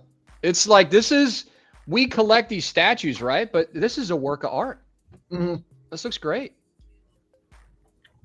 Even the designs and the boots and the texture. Look at that. But if something like that took off, golly, there's no telling how many characters they've made over the years that they could just, especially like top 10 League of Legends characters. Yep. I mean, they could really go deep with this line if it actually done really good. Man, that looks so cool. The pose and everything. Because I mean, I remember at one time it wasn't like 2 or 3 years you could actually log on Twitch each day for those 2 or 3 years, and it would be pulling like a couple 100,000 people just watching people play League of Legends. Yeah, that's crazy. Any time of the day. It's just wild. That's crazy. And it looks like Crippler's the big player here. He even knows, the character is Ash, for those who are wondering. But yeah. Crippler, are you still at breakfast? If not, you could jump on, man. I'm sorry, Kevin. Go ahead. No. I just, again, Crippler like nailed it. But look, again, I'm looking at that hood. You can see the texture in that hood. I almost feel like my finger can run through each one of those little patterns on it. I'm like, that is, I would love to see this piece in person. Yeah. Let me try to invite Crippler real quick, and he can jump on if he's not busy. If not, it's all good. You gotta get them pancakes out of his teeth. You gotta get them pancakes.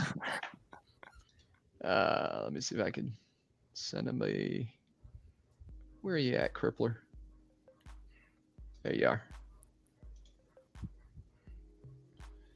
Yeah, I think this piece is absolutely. I know nothing about the character, and if I did, I probably would have bought it. Yeah.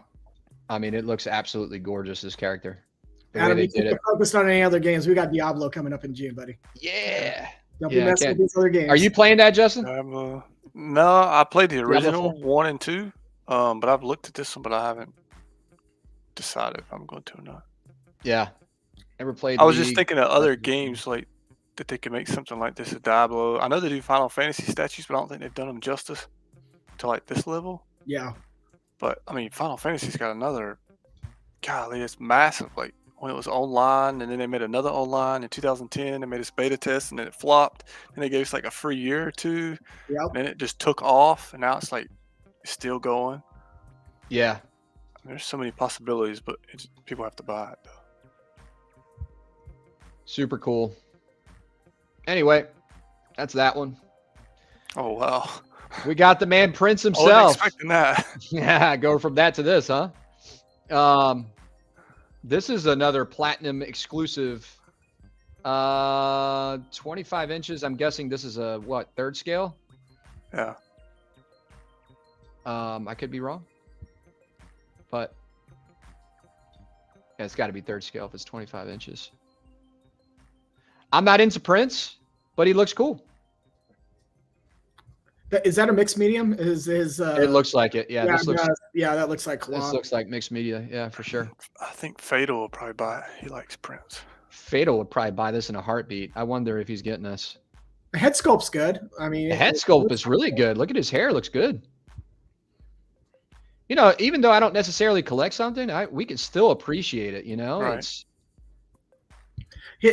his hair is shining. Like I feel like I'm watching that movie with Eddie Murphy. I forget. I know what you're talking about. I know what you're talking about. The glow or whatever going on.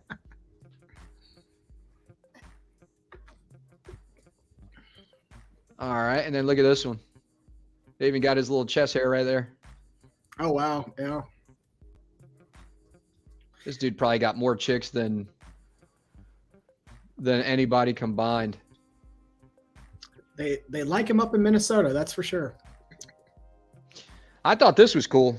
This clicker from Last of Us. Yep. Pretty crazy looking. Zombie. Yeah, I think this. I think these guys just sell the kits.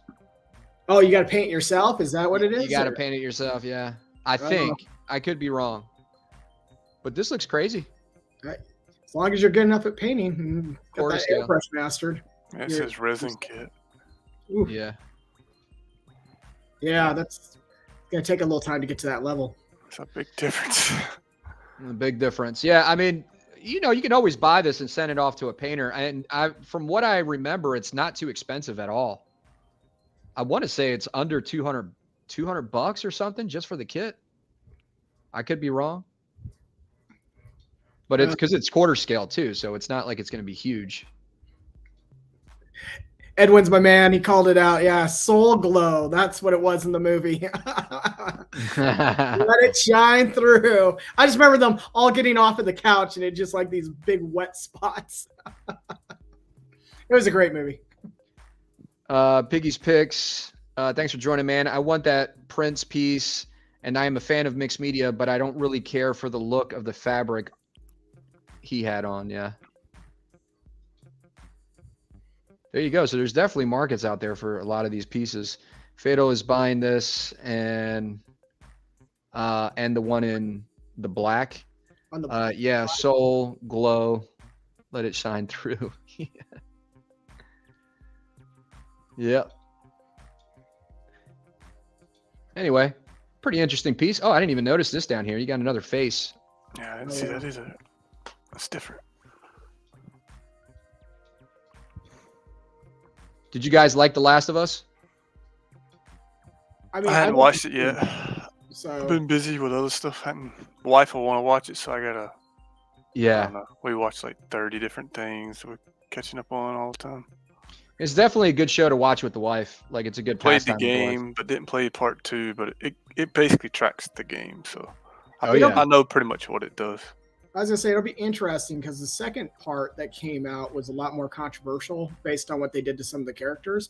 I'll be curious to see what the new fan base thinks when they release season 2.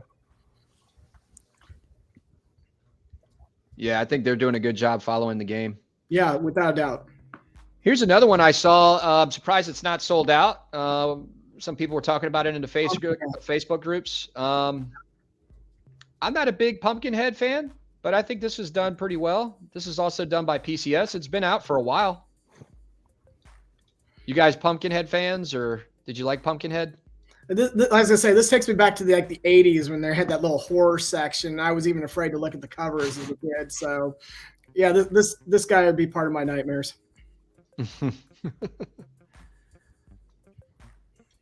Paint's done well. Yeah, it's well done piece. So, and I know there's a lot of diehard horror fans, and there's some really good stuff out there. So, I would say, if you got the Michael Myers and the Jasons and Freddy Krueger and stuff like that, this would fit right into that lineup up there.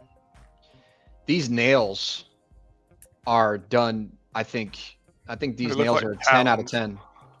They look like what? Talons. Yeah. Like a bird or something huge. But the color they used and how they blended those nails, it was spot on. I don't know what's going on back here. I don't know a lot about this character, but man, look at this. Looks painful. Well, I like how it's paint. You can almost see like the liquid film and stuff like that on it. It doesn't just look flat. Yeah. Yeah.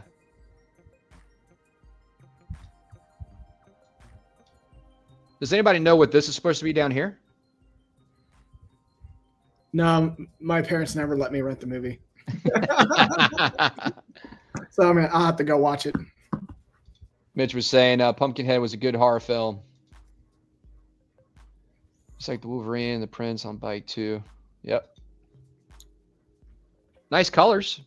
Yeah. Like we were talking about earlier, a lot of good stuff came out this week. A lot of neat things. What about this?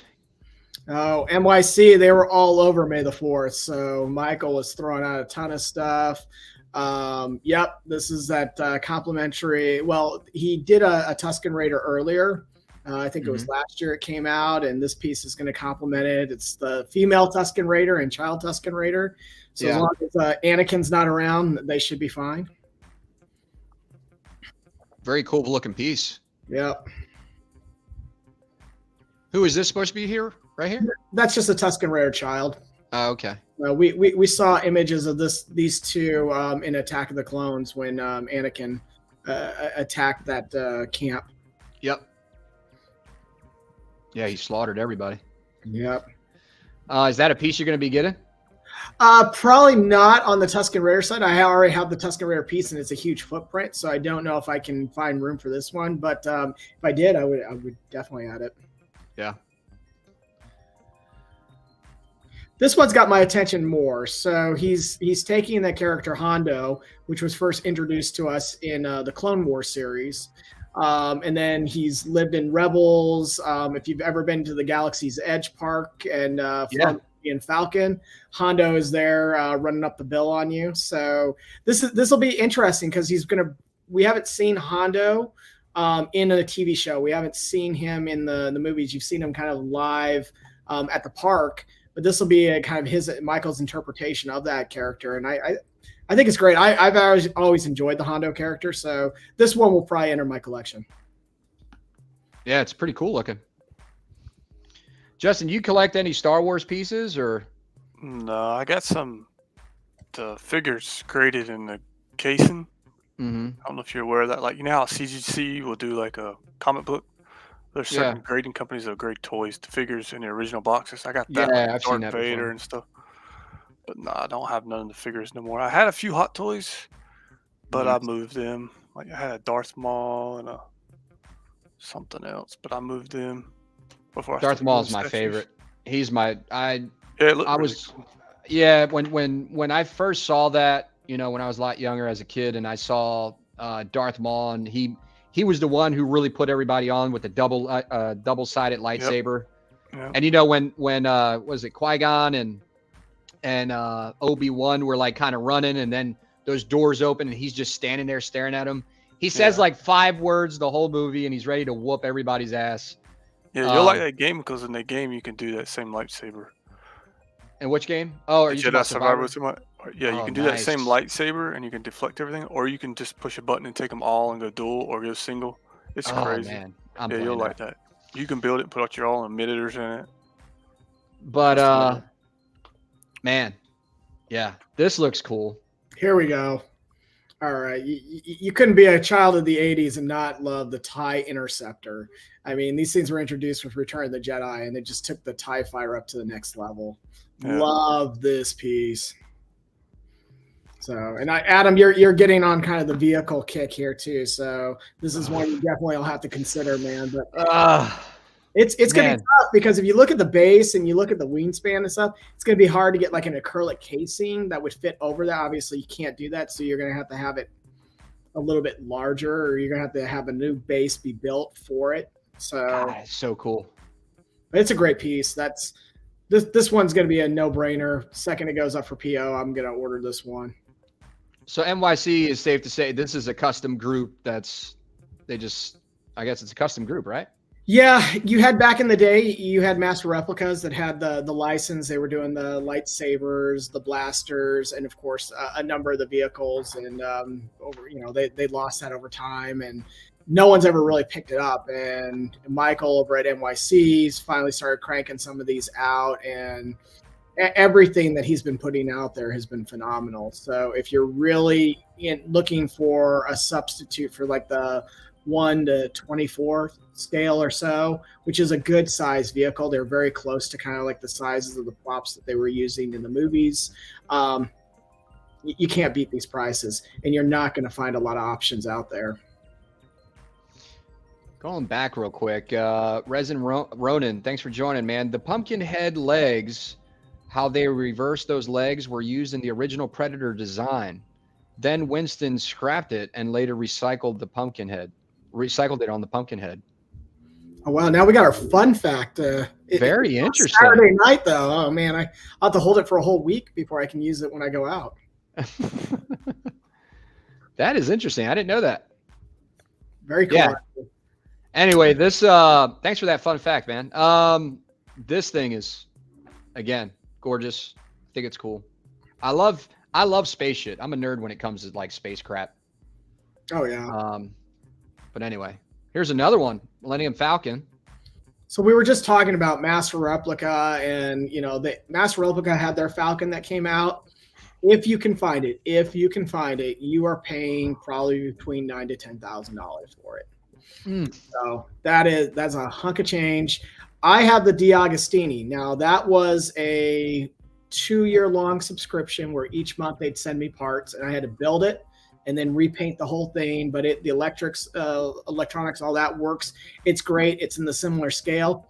Michael now is coming out with this piece here that's going to come up to PO. It's going to be basically the same scale as both the DiAgostini and the Master Replica. You have to see the paint job, but Michael does a solid job. So if you aren't looking to drop $9,000 to $10,000 and you want a piece like this, it's definitely, for Star Wars fans, this is iconic. It's the Falcon. It is probably the vehicle if you're going to talk about Star Wars. This one, I think, is probably going to retail somewhere, I would assume, between $1,500 to $1,800, but that's a steal compared to what you're going to pay on the aftermarket for anything else. How big is it going to be? I believe this is at 1/24 scale as well. So I'm just kind of looking over at mine, and like garage shelf. Like if you had to say, like, will it take up a whole garage shelf or? Mine over here is about 2.5, almost 3 feet long. So it's a good length. So width-wise, it's probably about 1.5 feet or so.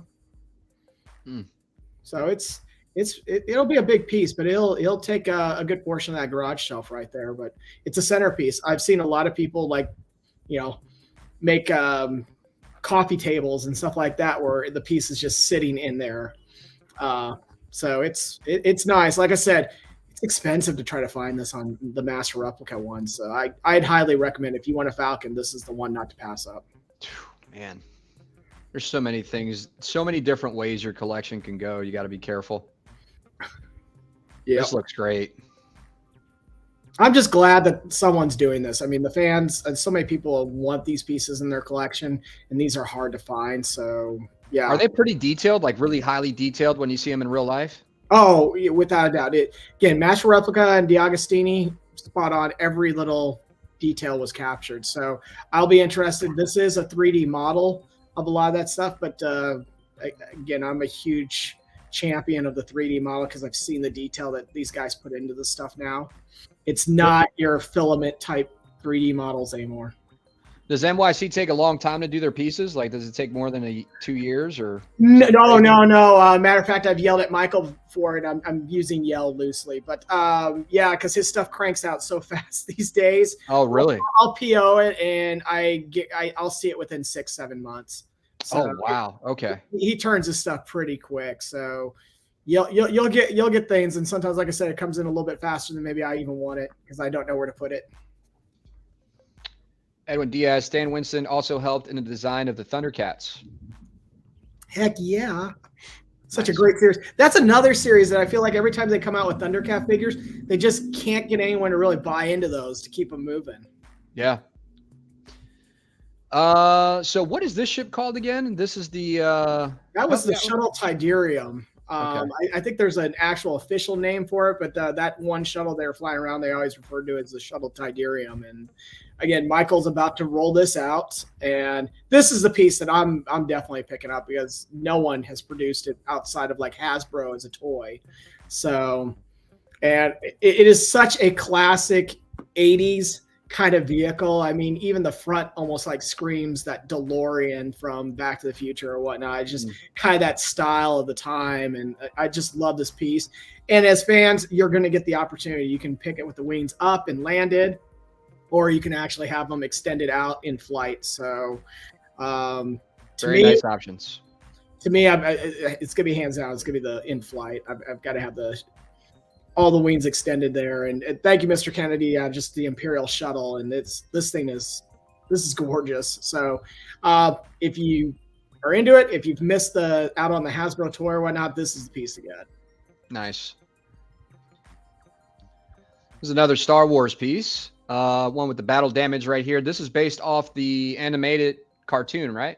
Yeah, this is Rebels. It actually went up for PO just yesterday. This is being produced by DMD. I think we're actually going to have Dan on the show here in the near future. But yeah, just producing some great stuff. For those who've watched Rebels, there is a classic scene where Vader does meet up with Ahsoka. And they face off where Ahsoka leaves him a little bit of a scar on the helmet with her saber. what Dan's doing is he's taking kind of that stylized version from Rebels, Clone Wars, and giving it a little bit of a realistic flair. I know, Adam, you and I kind of talk back and forth. It makes the helmet thinner, kind of a little slimmer. Broad, a little bit slimmer. You can even see on the base, that's the Sith temple that they fight in and all that. Oh, okay. It's going to be a neat piece for those who are going, you know what, I want something a little bit different than just the standard Vader bust.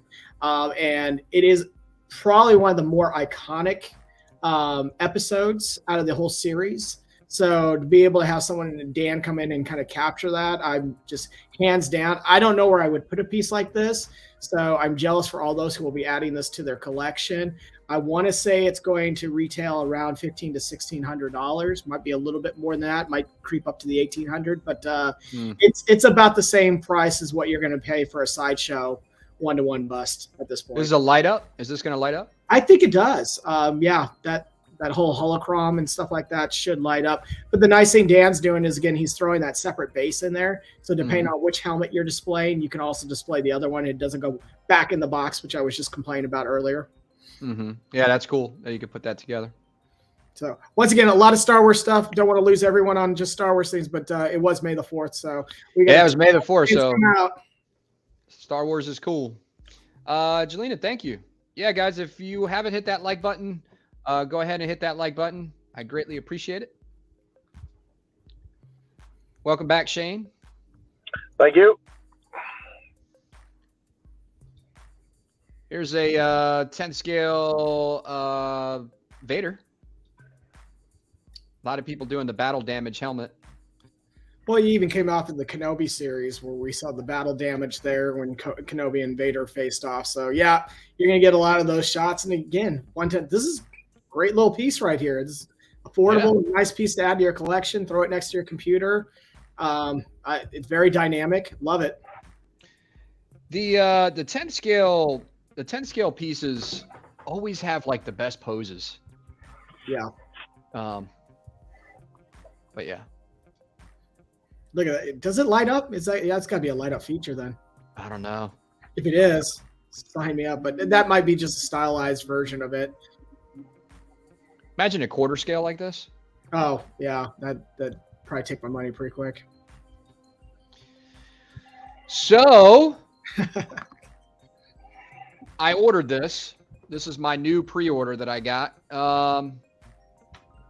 Ahsoka. I couldn't pass it up. I've been discussing with my Star Wars experts, Shane and Kevin, in the chat, and we were just kind of throwing around some ideas. I wanted to get the Mythos. Here, I'll show you guys this. I like the Mythos stuff. And I actually tried to get the Mythos when it went on hang on, when it went up on sale for the deals that they were having during the May 4th event on Sideshow. And I just kept it was very frustrating trying to scoop up those deals during the show. I don't know if you guys watched the show, but the servers were crashing and the website was crashing and nothing was working. And I know a lot of people were frustrated about it. And it just goes to show a lot of people love Sideshow because they do really good with their statues and stuff.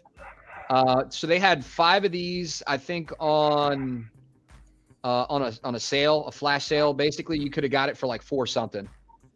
And I missed out on it because I guess, I just couldn't get it. Yeah, it's.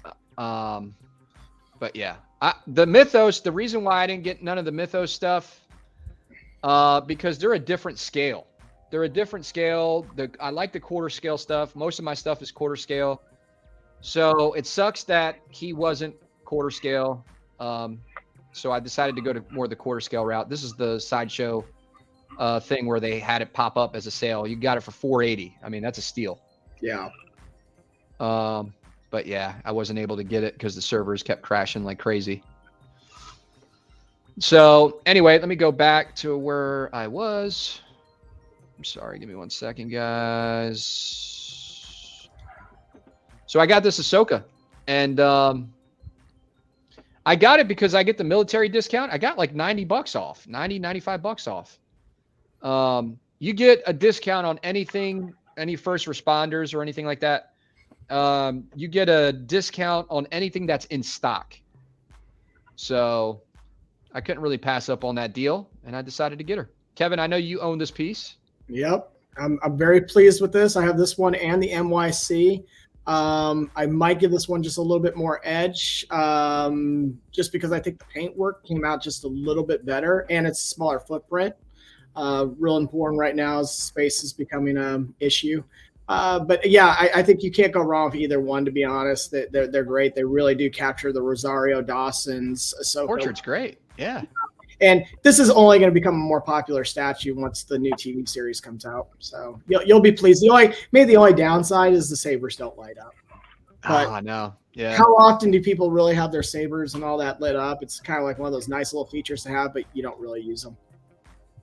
Yeah, perfect scale to go with the other quarter scale stuff. Yeah. So, I mean, I think they really nailed this. I haven't seen it in person yet, but I think they really nailed this. This looks great. You'll love it. And the colors look like they'll pop. Yeah. Yeah, small statue.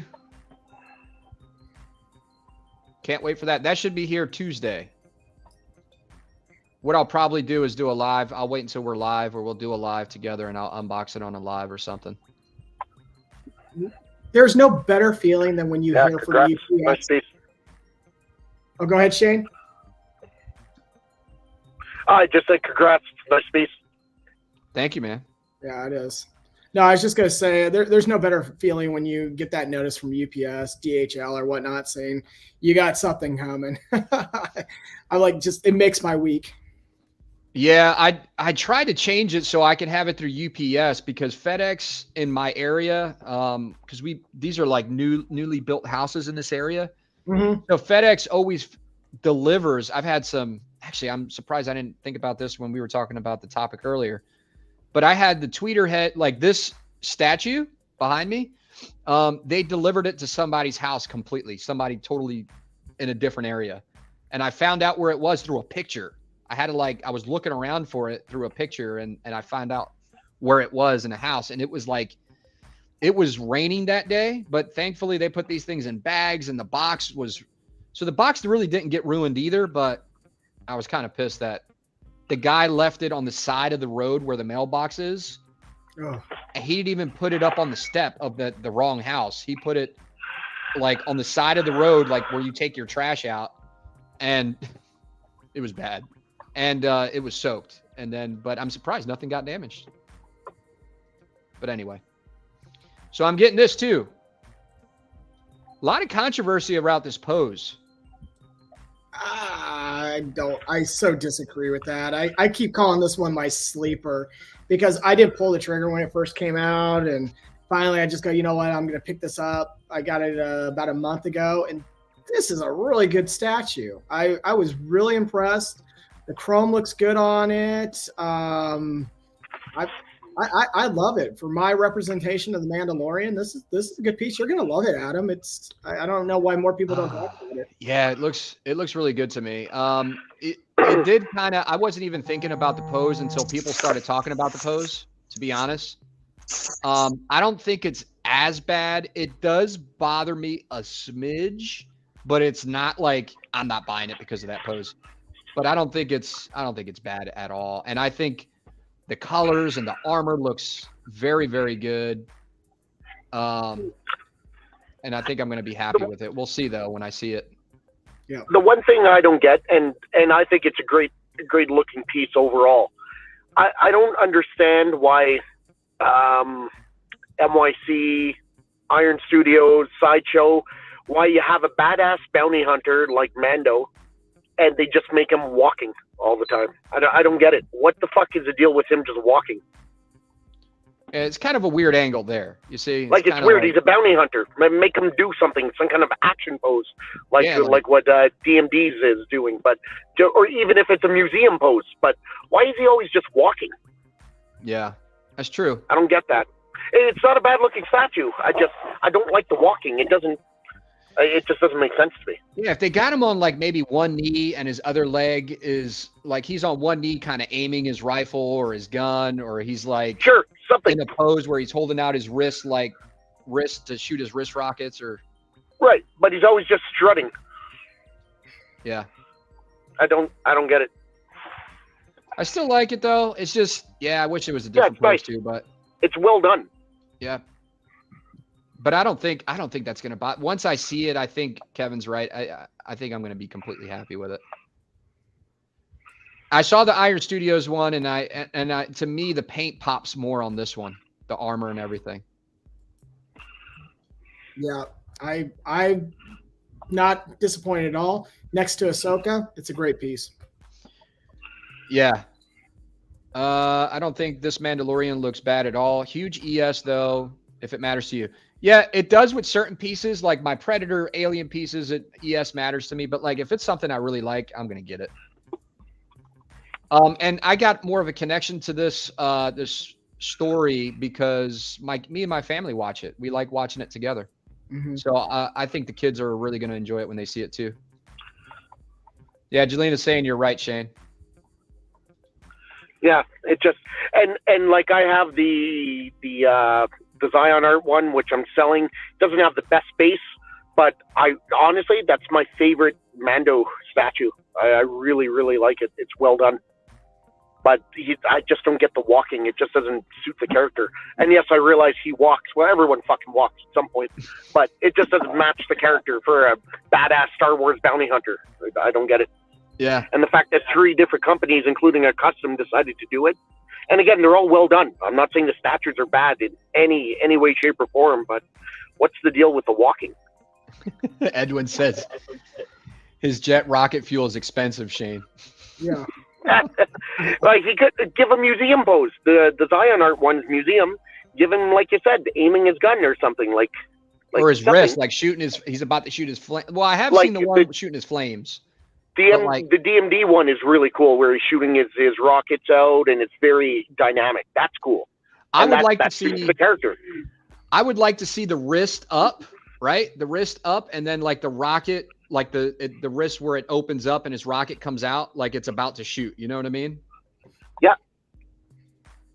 Anyway, those are my 2 acquisitions that I got recently. Congrats. Can't wait. My first Star Wars pieces. So it's been a long time coming. There you go. Yeah. It's so funny. Like you said, we talk about this stuff, and you and I had a call. And we're talking about, what Star Wars piece you're going to get first. And we're talking about your favorite characters. And you talk about Darth Maul. And you talk about Vader. Completely different characters. And what's that? That's what he's going to say. He's going to say. We're talking about all these characters. Yeah. And then the next day, you're like, hey, I got this piece. And there's nothing wrong with it. And I'm like, well, I'll tell you why. That's a good point. That's a good point, Shane. But I'll tell you why. The reason being is because Darth Maul is my favorite character, and I really liked the Vader premium format. Let me see if I can show you guys this one. Okay. I like those 2. But anyway, this one was sold out first off from Sideshow. So what I wanted to do was just wait until it was in stock so I could get my discount again. Or I'll just wait for a better Vader to come out or a better Maul to come out, because if I'm getting a Darth Vader and a Darth Maul, I'm going to be a lot more critical of those pieces than I will about I just want a Mandalorian statue and I just want an Ahsoka statue. So like, that's fair. Yeah. If I get a Maul statue, it better be badass. Like that XM one that you got, badass. You know what I mean? Yeah. That XM Maul is, in my opinion, it's one of the best Star Wars pieces ever made. Yeah. I love it. I think this armor looks great, though. But anyway, that's why I made the decision I made, is because these characters, I like them. And I'll just wait for a really cool Maul. If they come out, I like the Iron Studios Maul, but I'm not in love with it, to be completely honest. I'm just not. I don't like the positioning of his hand, and I don't know. But it looks nice. I'm just not in love with it. This looks great. Like all these details, and I don't know if this is mixed media or what, but like right here, these straps, it might be all sculpted. It looks sculpted. Yeah, I think it's all sculpted. I'd have to go look at mine, but yeah, there's nothing that's got the cloth on it, I don't believe. Anyway, that's it. Let me we'll move on to the next statue. I'm spending too much time on this one, but looks cool. So Hot Toys announced this Groot statue. Let me tell you, I'm not a Hot Toys collector. This Groot statue looks awesome. Is this a shot from the third movie? I know we don't want to go into any kind of spoilers. Yes. We haven't seen the third Yes, movie. it is. Okay. Look at all the switch outs you get with this stuff. Like, I don't collect Hot Toys, but that's the cool thing about Hot Toys. And they like nail these portraits, you know? And you get all this swappable stuff, all the interchangeable, bendable arms. This is crazy. Got a lot of different portraits. This looks cool over here. Yep. Hot Toys usually doesn't disappoint. I mean, that's why there's so many collectors in so quickly, and the price point being around $200 to $300 tends to get people to grab real quick. Look at this portrait, man. This is a Hot Toy.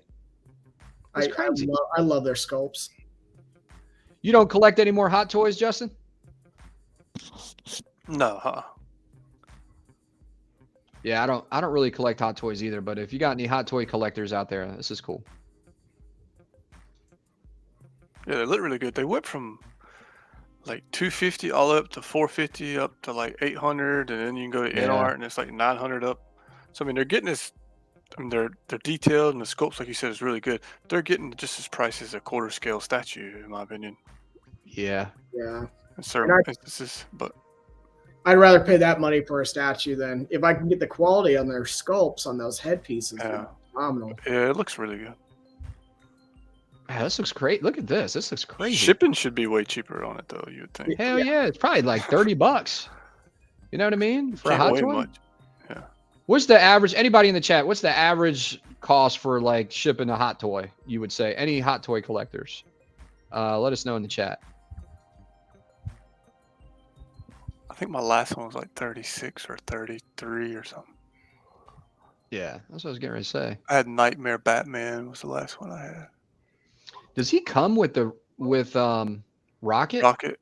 I don't know. I don't think so. I could be wrong.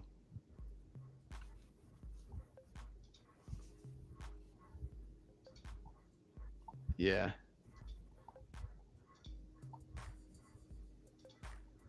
So talking about video game stuff, we talked about this before. Diablo 4 is coming out. Me and Kevin are really excited about that. I know Shane is too. And we talked about this before, but we got this Lilith statue, and man, I have still been eyeing this thing up. I'm not going to buy it though. It's a wrong scale. But how tall is this statue? 24 inches, I think. 20, maybe less. 20 inches. Then this statue is going to be bigger than both Star Wars statues you're buying. So what's the problem? I know, but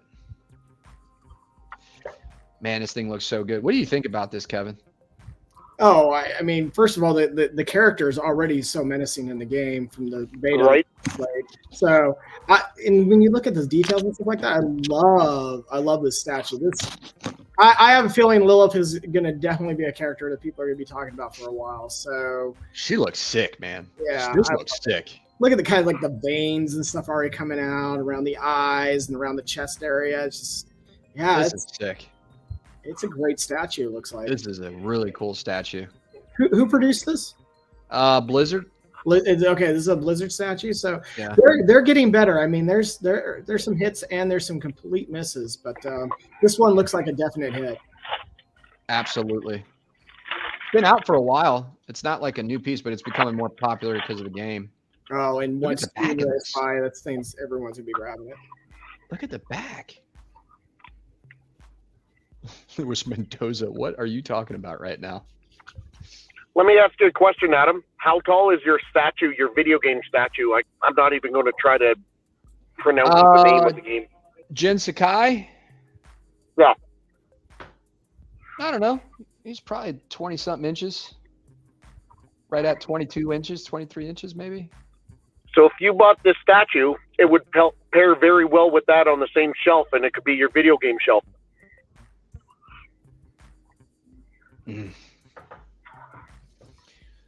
Yeah, you're probably right. Yep, I am. The wingspan on this thing is crazy too. Like, it's cool. I've seen reviews on it. You like this piece, Shane? Yeah, I think it looks really, really cool. That's why I want you to buy it. All right, let's see what else we got here. Oh, you're working on some stuff here, right? Oh, yeah. Kev? I am busy in my shop right now, so working on some A-wings. These are all resin cast and everything. So those are got a couple of those. They're all spoken for at the moment, but yeah, that's my shop right now. Just kind of working through some of these things. So back to your thing, Adam. You know, if you're into vehicles and stuff like that, I've noticed, like with NYC and things like that, you can get those. You can get files and you can produce your own. So I work on with just my friends. Nothing we're making any real money off of, but we're adding them into our collection as we go along, as opposed to just paying some of the retail prices. This looks great. Yeah, some additional weathering on some of that. So just getting the base stuff down right now. Got a lot of more details to add to them, but yeah, it was a fun little Saturday yesterday. You were painting this stuff? Yeah, airbrushing. Yeah, I was airbrushing that stuff. Oh man, I got to get you to talk to my wife. Maybe you could give her a couple pointers on airbrushing. Oh, there you and stuff go. Like that. Very familiar with it. Man, you are the man we need to talk to then. She's been asking me about it. This looks great, man. I appreciate it. Well, I'll show you the finished one. Once it's all done, I should have this wrapped up in a week or so. What's the edition size? 3? Yep, 3 at the moment. Limited run, guys. Limited run. Get it while you can. It's hot. Here's a teaser from LBS. Yes. Look at that. Got a Batman. And Jay's, I think Jay said the definitive Batman.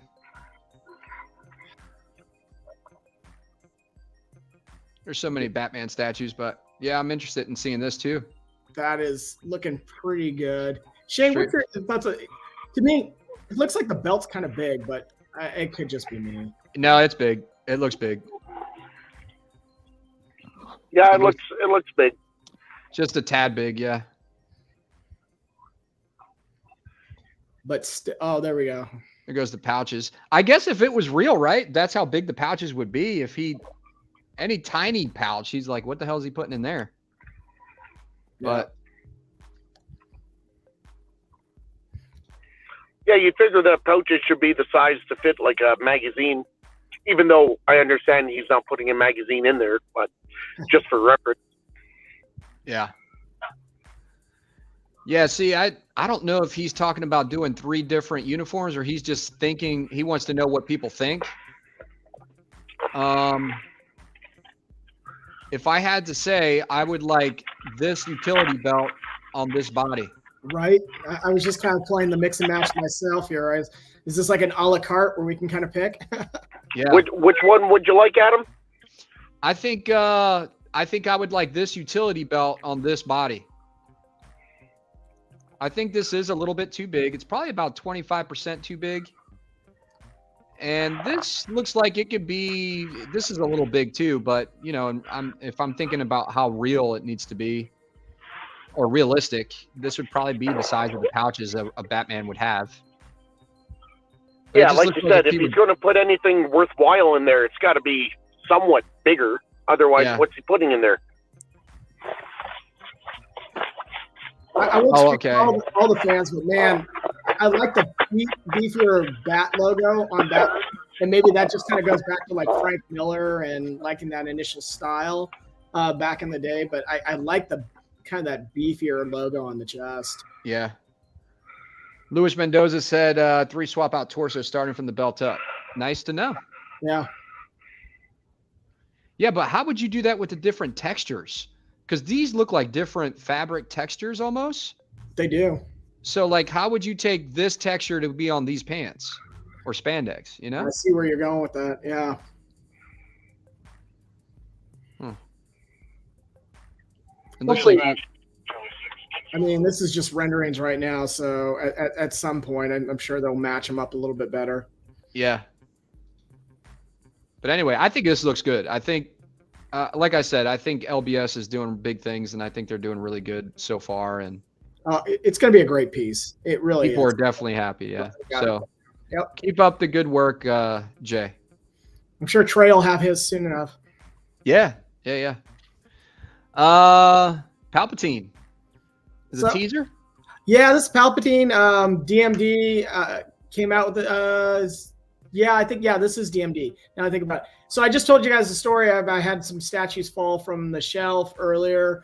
One of them was the Sideshow premium format. Emperor Palpatine on throne, crushed me, never replaced it. So seeing this piece kind of come out again, I'm on board. Finally, my years of waiting is going to come back. So if it's anything like the Palpatine that he released earlier, or I should say it was late last year, the style is going to be great. So this is great.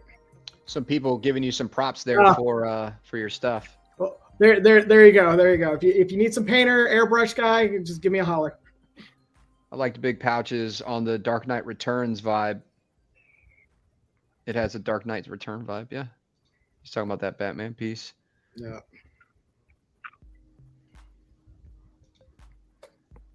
Yeah, I'm pretty excited about this announcement, and I know a lot of collectors are too. And again, you just came off of the 40th anniversary Return of the Jedi, so it's timely to roll this guy out. Oh, Ledge is saying 3 to 5. Here, let's go back here. So he's saying 3 to 5 heads, 3 to 5 logos, 3 logos, 3 belts, 3 left arms, and 2 right arms.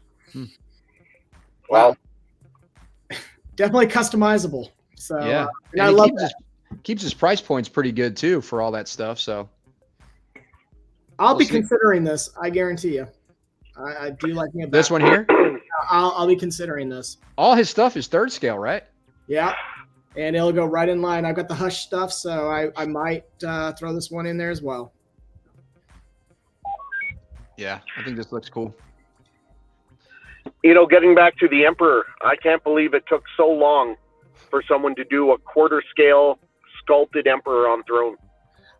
I'm with you, Shane. I mean, we've got a lot of Emperors standing up. It's Yeah, the other one looks like a doll sitting in the. Yeah, blows my mind.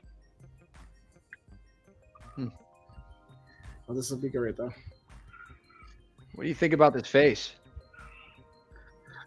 I'm not as sold right now, but again, this is just a 3D rendering of it. I have a hard time, and I commend all these guys, NYC, DMD, even Sideshow, when they're trying to get the face sculpts. It's one thing when there's a helmet on, you can nail that, of course, but face sculpts are so tricky, and just the slightest things. We've heard it plenty of times. The J&D and things of that too. It's just if you can't nail it. Almost to the point where Hot Toys, I think Hot Toys has got that market cornered on really nailing those the facial sculpts. If you can't do that, man, it kills the statue. So this one right now, it's just a rendering. I'll wait to see the actual finished product, but right now I'm just kind of like, it's getting there, but it's not to me Hayden Christensen just yet. Yeah, it's not there yet. No, it's definitely off. Yeah. Sexy Lamb is saying Kotobukiya did a smaller scale Emperor on throne. Yeah, that's good call on that one. Yeah. I remember that. I'm just surprised no one did the 1/4 scale though. Yeah. Figure Colin, you got it right. Yep. Oh, here's Shane. Does this I don't want to say the wrong name. Tell me who this is. This is Lord Starkiller. Okay, I was gonna say Starkiller. I didn't want to piss off like half the community. So no, you good. I'm still learning a lot about like that. He's a Lord Starkiller as opposed to just Starkiller. Has he got long hair like that? The braid. Is that his hair? Yeah. Is that his braid? Yeah. Yeah. You can tell he's getting deep into the dark side as his skin changes and. So, we all know that Dan does excellent work. But he is going to have his work cut out for him on this piece because the Zion Art Lord Starkiller is an absolutely phenomenal piece. Yeah. So it's going to be interesting to see. Now it's a different look, it's a different take, but I'm going to be interested to see because I love my Lord Starkiller.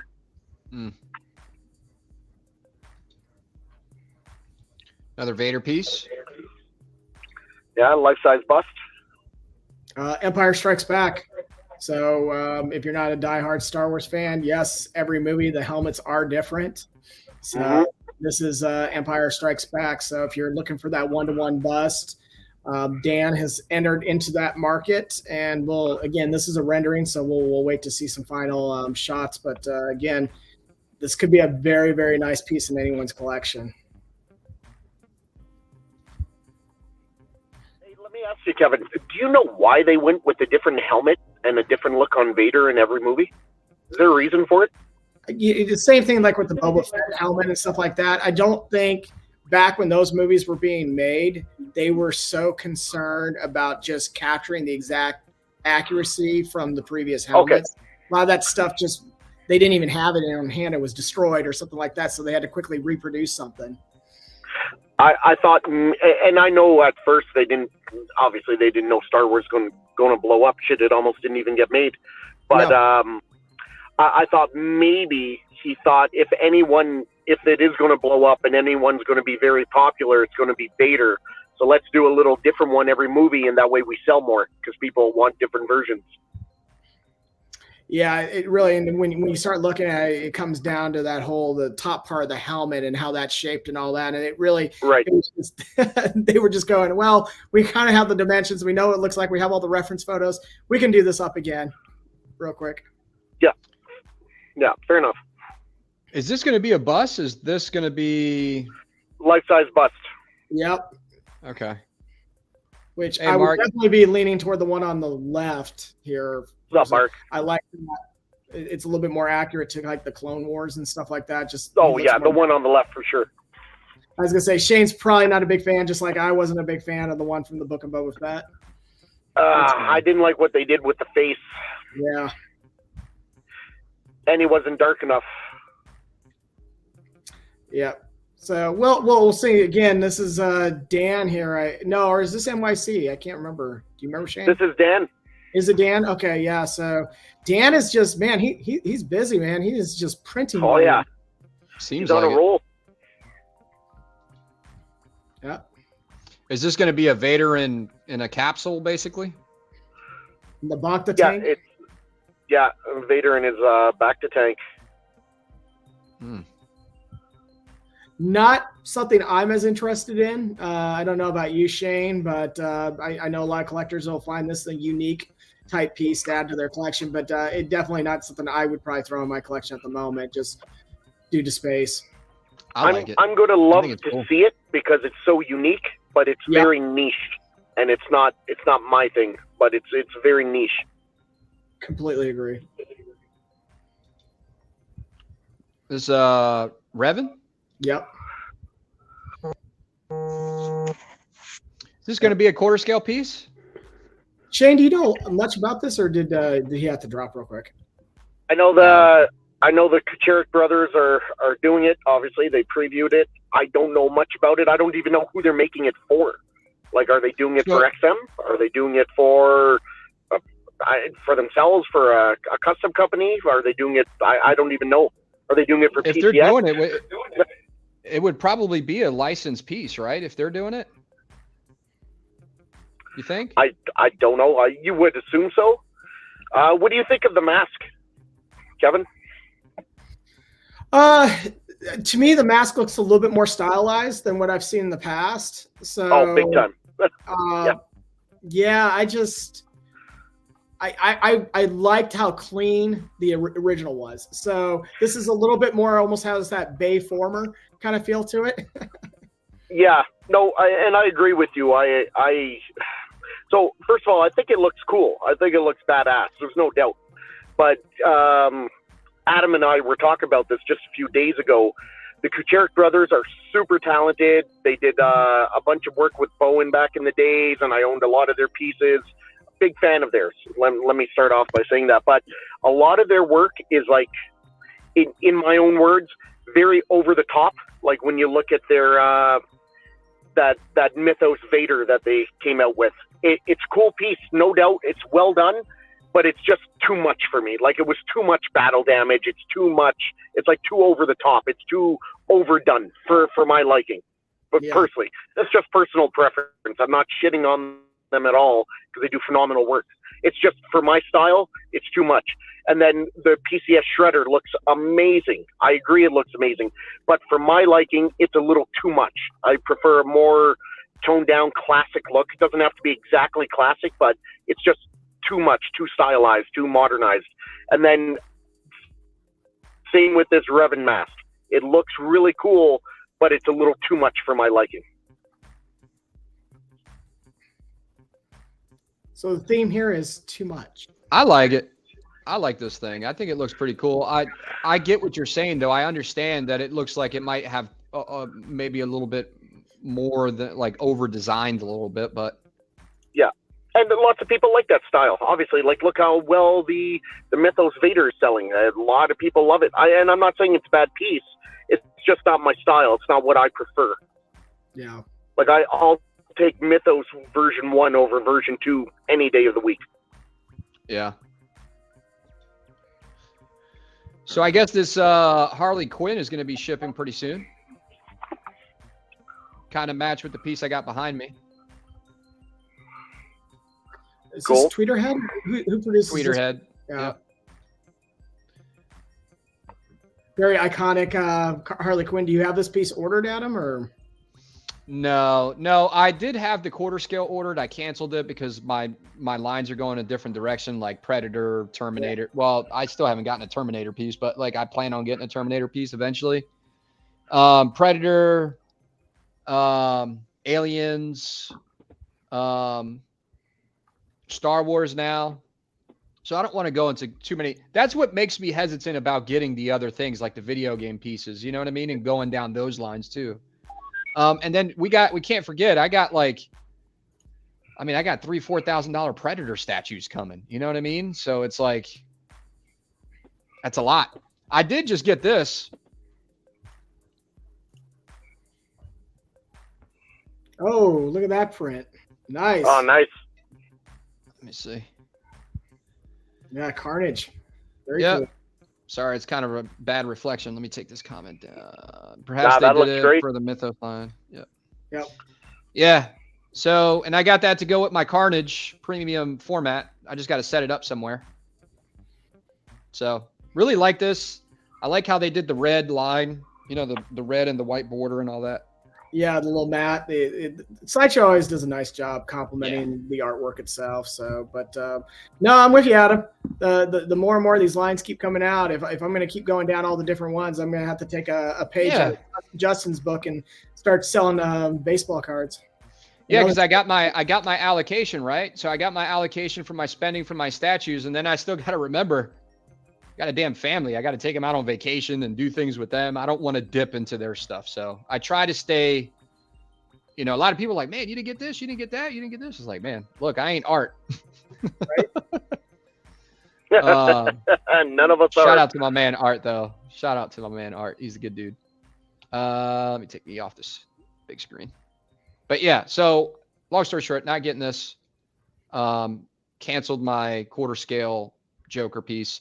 Giving this one away.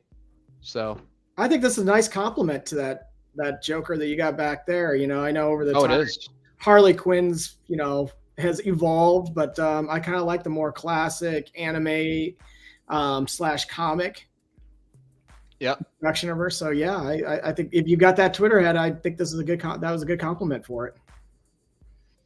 This is they look perfect together. The bases match too. Here's I believe this is the Alfred that Jay's doing. It looks like it. Yeah. So if anybody wanted an Alfred, you think an Alfred would sell good or sell well?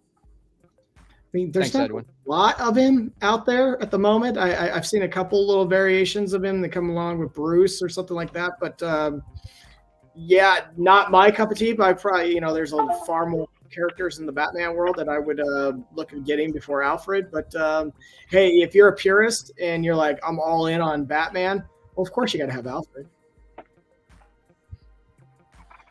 I'm not a diehard Batman base.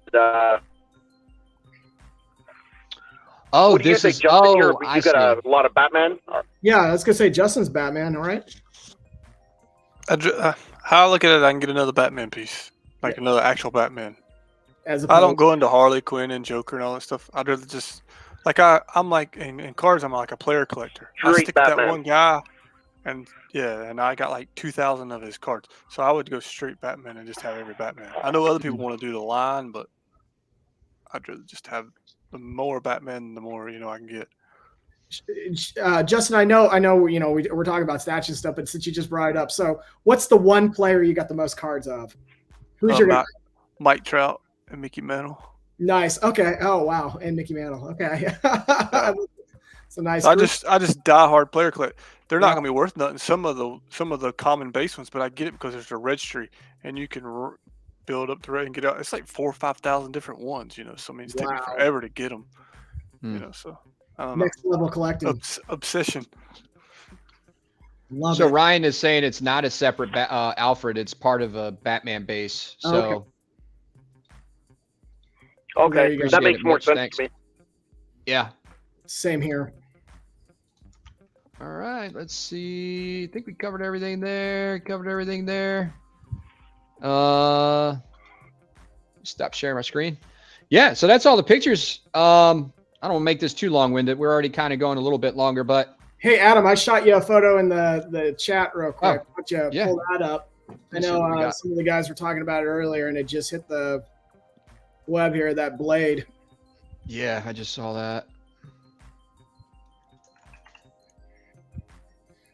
Which to me, Wesley Snipes' blade, saved the superhero world. That when that movie came out, that was like, okay, this is next level.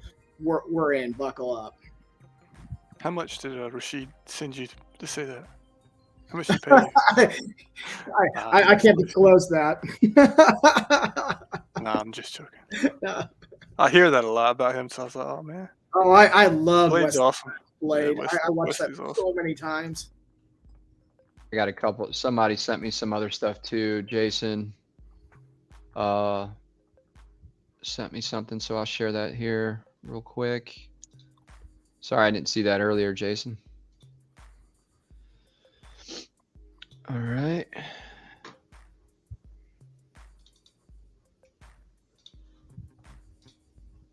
Share the screen. Did anyone see? Did I see the rumor right? Have they casted for the new Blade? Or is that? That got, the word on the street is that got paused because the project got paused. You talking about for the movie? Yeah, for the upcoming project movie. got paused because of the writers being on strike. Gotcha. Okay, I wasn't sure, but man, look at this one. This is awesome. This is 1/3, right? I believe so. Yeah. Yep.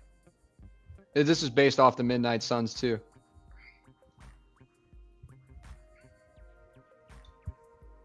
I mean, after this one, we need a Willie Mays. Yeah. Willie Mays Hayes. Yeah, that's right. And then here's some, Jason sent me this. Thrawn and Anakin Skywalker met on Batuu and worked together during the Clone Wars. Fast forward a few years, Thrawn is now a Grand Admiral working with Darth Vader on Batuu and probably figured out exactly who he is. Oh, without a doubt. Thrawn is a sharp cookie. So yeah. What is he known for? Like he's being a tactician or tactician, huge. He definitely thinks about 8 moves ahead of anybody. Which makes him always a threat, which is a lot of fun. Here's what I was talking about. That's Marvel's what I was Blade. Okay. Yeah. So that's basically it. I appreciate everybody coming out to the show today. And yeah, went through a lot of pictures and looked at a lot of stuff. We got some pre-orders coming in. Kev's working on some projects. I can't wait to see when that stuff is done. And I'll definitely connect you me and my wife will have to talk to you about that on a separate, like, on a private stream, and we'll you give her some pointers because she's like super excited to learn how to airbrush. And she's really good at everything artsy. So, that's good to know. Yeah. You guys got anything else? I was gonna say, just for all the viewers, don't forget Tuesday. Gonna be a big day on Tuesday. Yeah, Tuesday. Don't forget. Go big screen again. Tuesday, don't forget. It's gonna be. I'm gonna shoot for around 7 p.m. You'll see the thumbnail come up. I'll have the thumbnail done by today. Marcos from Collector Zone is gonna be there, and we're gonna talk about the grand opening of his brick and mortar location up in Michigan. We're going to be bringing you a lot of footage, a ton of statues. It's going to be basically like a Comic-Con for us, except we're going to be filming all this stuff for you. Like I said, Six going to be there. Gem Mint's going to be there. A ton of YouTubers, a ton of statue companies. If you guys want to ask any questions, drop that in our Facebook group at the Collectors Table. You can find us, search the Collectors Table. Me or one of the guys will let you into the group. Drop any questions that you want to ask any statue companies that might be there. Like I said, Pure Arts, I think, Iron Studios, Ant from PCS. There's also going to be some, from what I hear, rumored, there's also going to be some reveals over there. They might be showing some stuff. So I'll make sure that I capture as much video and film for you guys so you can see it all. I know all of us can't make it out there. Like I said, that's going to be the 12th and the 13th is the grand opening. And then Tuesday, we're going to talk all about it. We're doing all the giveaways. All you got to do is show up and be subscribed. You'll get a $50 gift card. We got a total of 4 of those, 1 from Constructive Outrage and 3 from Marcos. Yeah, so a lot of stuff going on. Rashid, again, is giving away the Mojo statue if we hit 700 subscribers. If you're not subscribed to the channel already, go ahead and hit that subscribe button. It's quick and easy, so you can win a statue. And I'll tell you what we'll do. For the Mojo statue, too, whoever wins the Mojo statue, I'll cover the shipping. So you don't even have to worry about the shipping anymore. Well, don't even worry about the shipping. It's a small statue, so he's nice enough to share that on the show, so I'll cover the shipping for you guys, and that'll all be we'll say just for the U.S. only. Unfortunately, guys, it's just hard.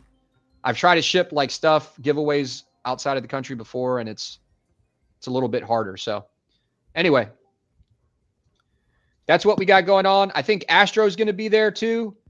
Not sure if Shane or the other guys from the Collectors Table crew are going to be there just because everybody's kind of working. I know Kevin's going to be there. So big show. Make sure you tune in. We're going to be talking about the direction Collector Zone is going into and the statue community. The good news about Marcos is, and I'm not, let me backtrack for a second. I'm not a guy that's claiming that I buy all my statues from Marcos because I don't. I'm starting to learn more about his store, and I want to share it with you guys so we can kind of know where to go for certain pieces if you can't find certain things. I think we tend to forget. We tend to go to like Prime One, Sideshow, Spec Fiction. There's more distributors out there, and it's good to know where you can buy these different things from. So anyway, I know I put a lot of info out. Kevin, you got anything else you want to share? No, just appreciate everyone tuning in, and always a good chat. We probably won't be as heavy on Star Wars stuff in the future, but once again, it was May the 4th. We had a lot of fun. May the 4th. Sorry, guys. We had to share all the Star Wars stuff. So it's a lot of good stuff that was coming out too. Justin, you got anything you want to share, man? No, I'm good. I appreciate you having me on. Yeah. Thanks for everybody tuning in. Hit that like button. Yeah, appreciate that. The way you're going to grow it. Yeah. You're invited on anytime, Justin. You got a pretty good reputation around the community, and a lot of people are liking you. So you're always invited here. And you can tell Mike, he's always invited too. I know you're part of his show. So check out Collectors Enabled. I think they're on Sundays. He's going to have Marcos. 9. He's going to have Marcos on tonight at 9. Tonight at 9. There you go. Yeah, 9 Eastern. Okay. So 9 Eastern for Marcos tonight on Collectors Enabled. Make sure you guys don't miss that. I'll try to pop into that show if we can. But yeah, I appreciate everybody joining us today. Thanks for thanks for watching the Collector's Table Live, where every collector has a seat. I'll see you guys on the next one. Thanks, guys.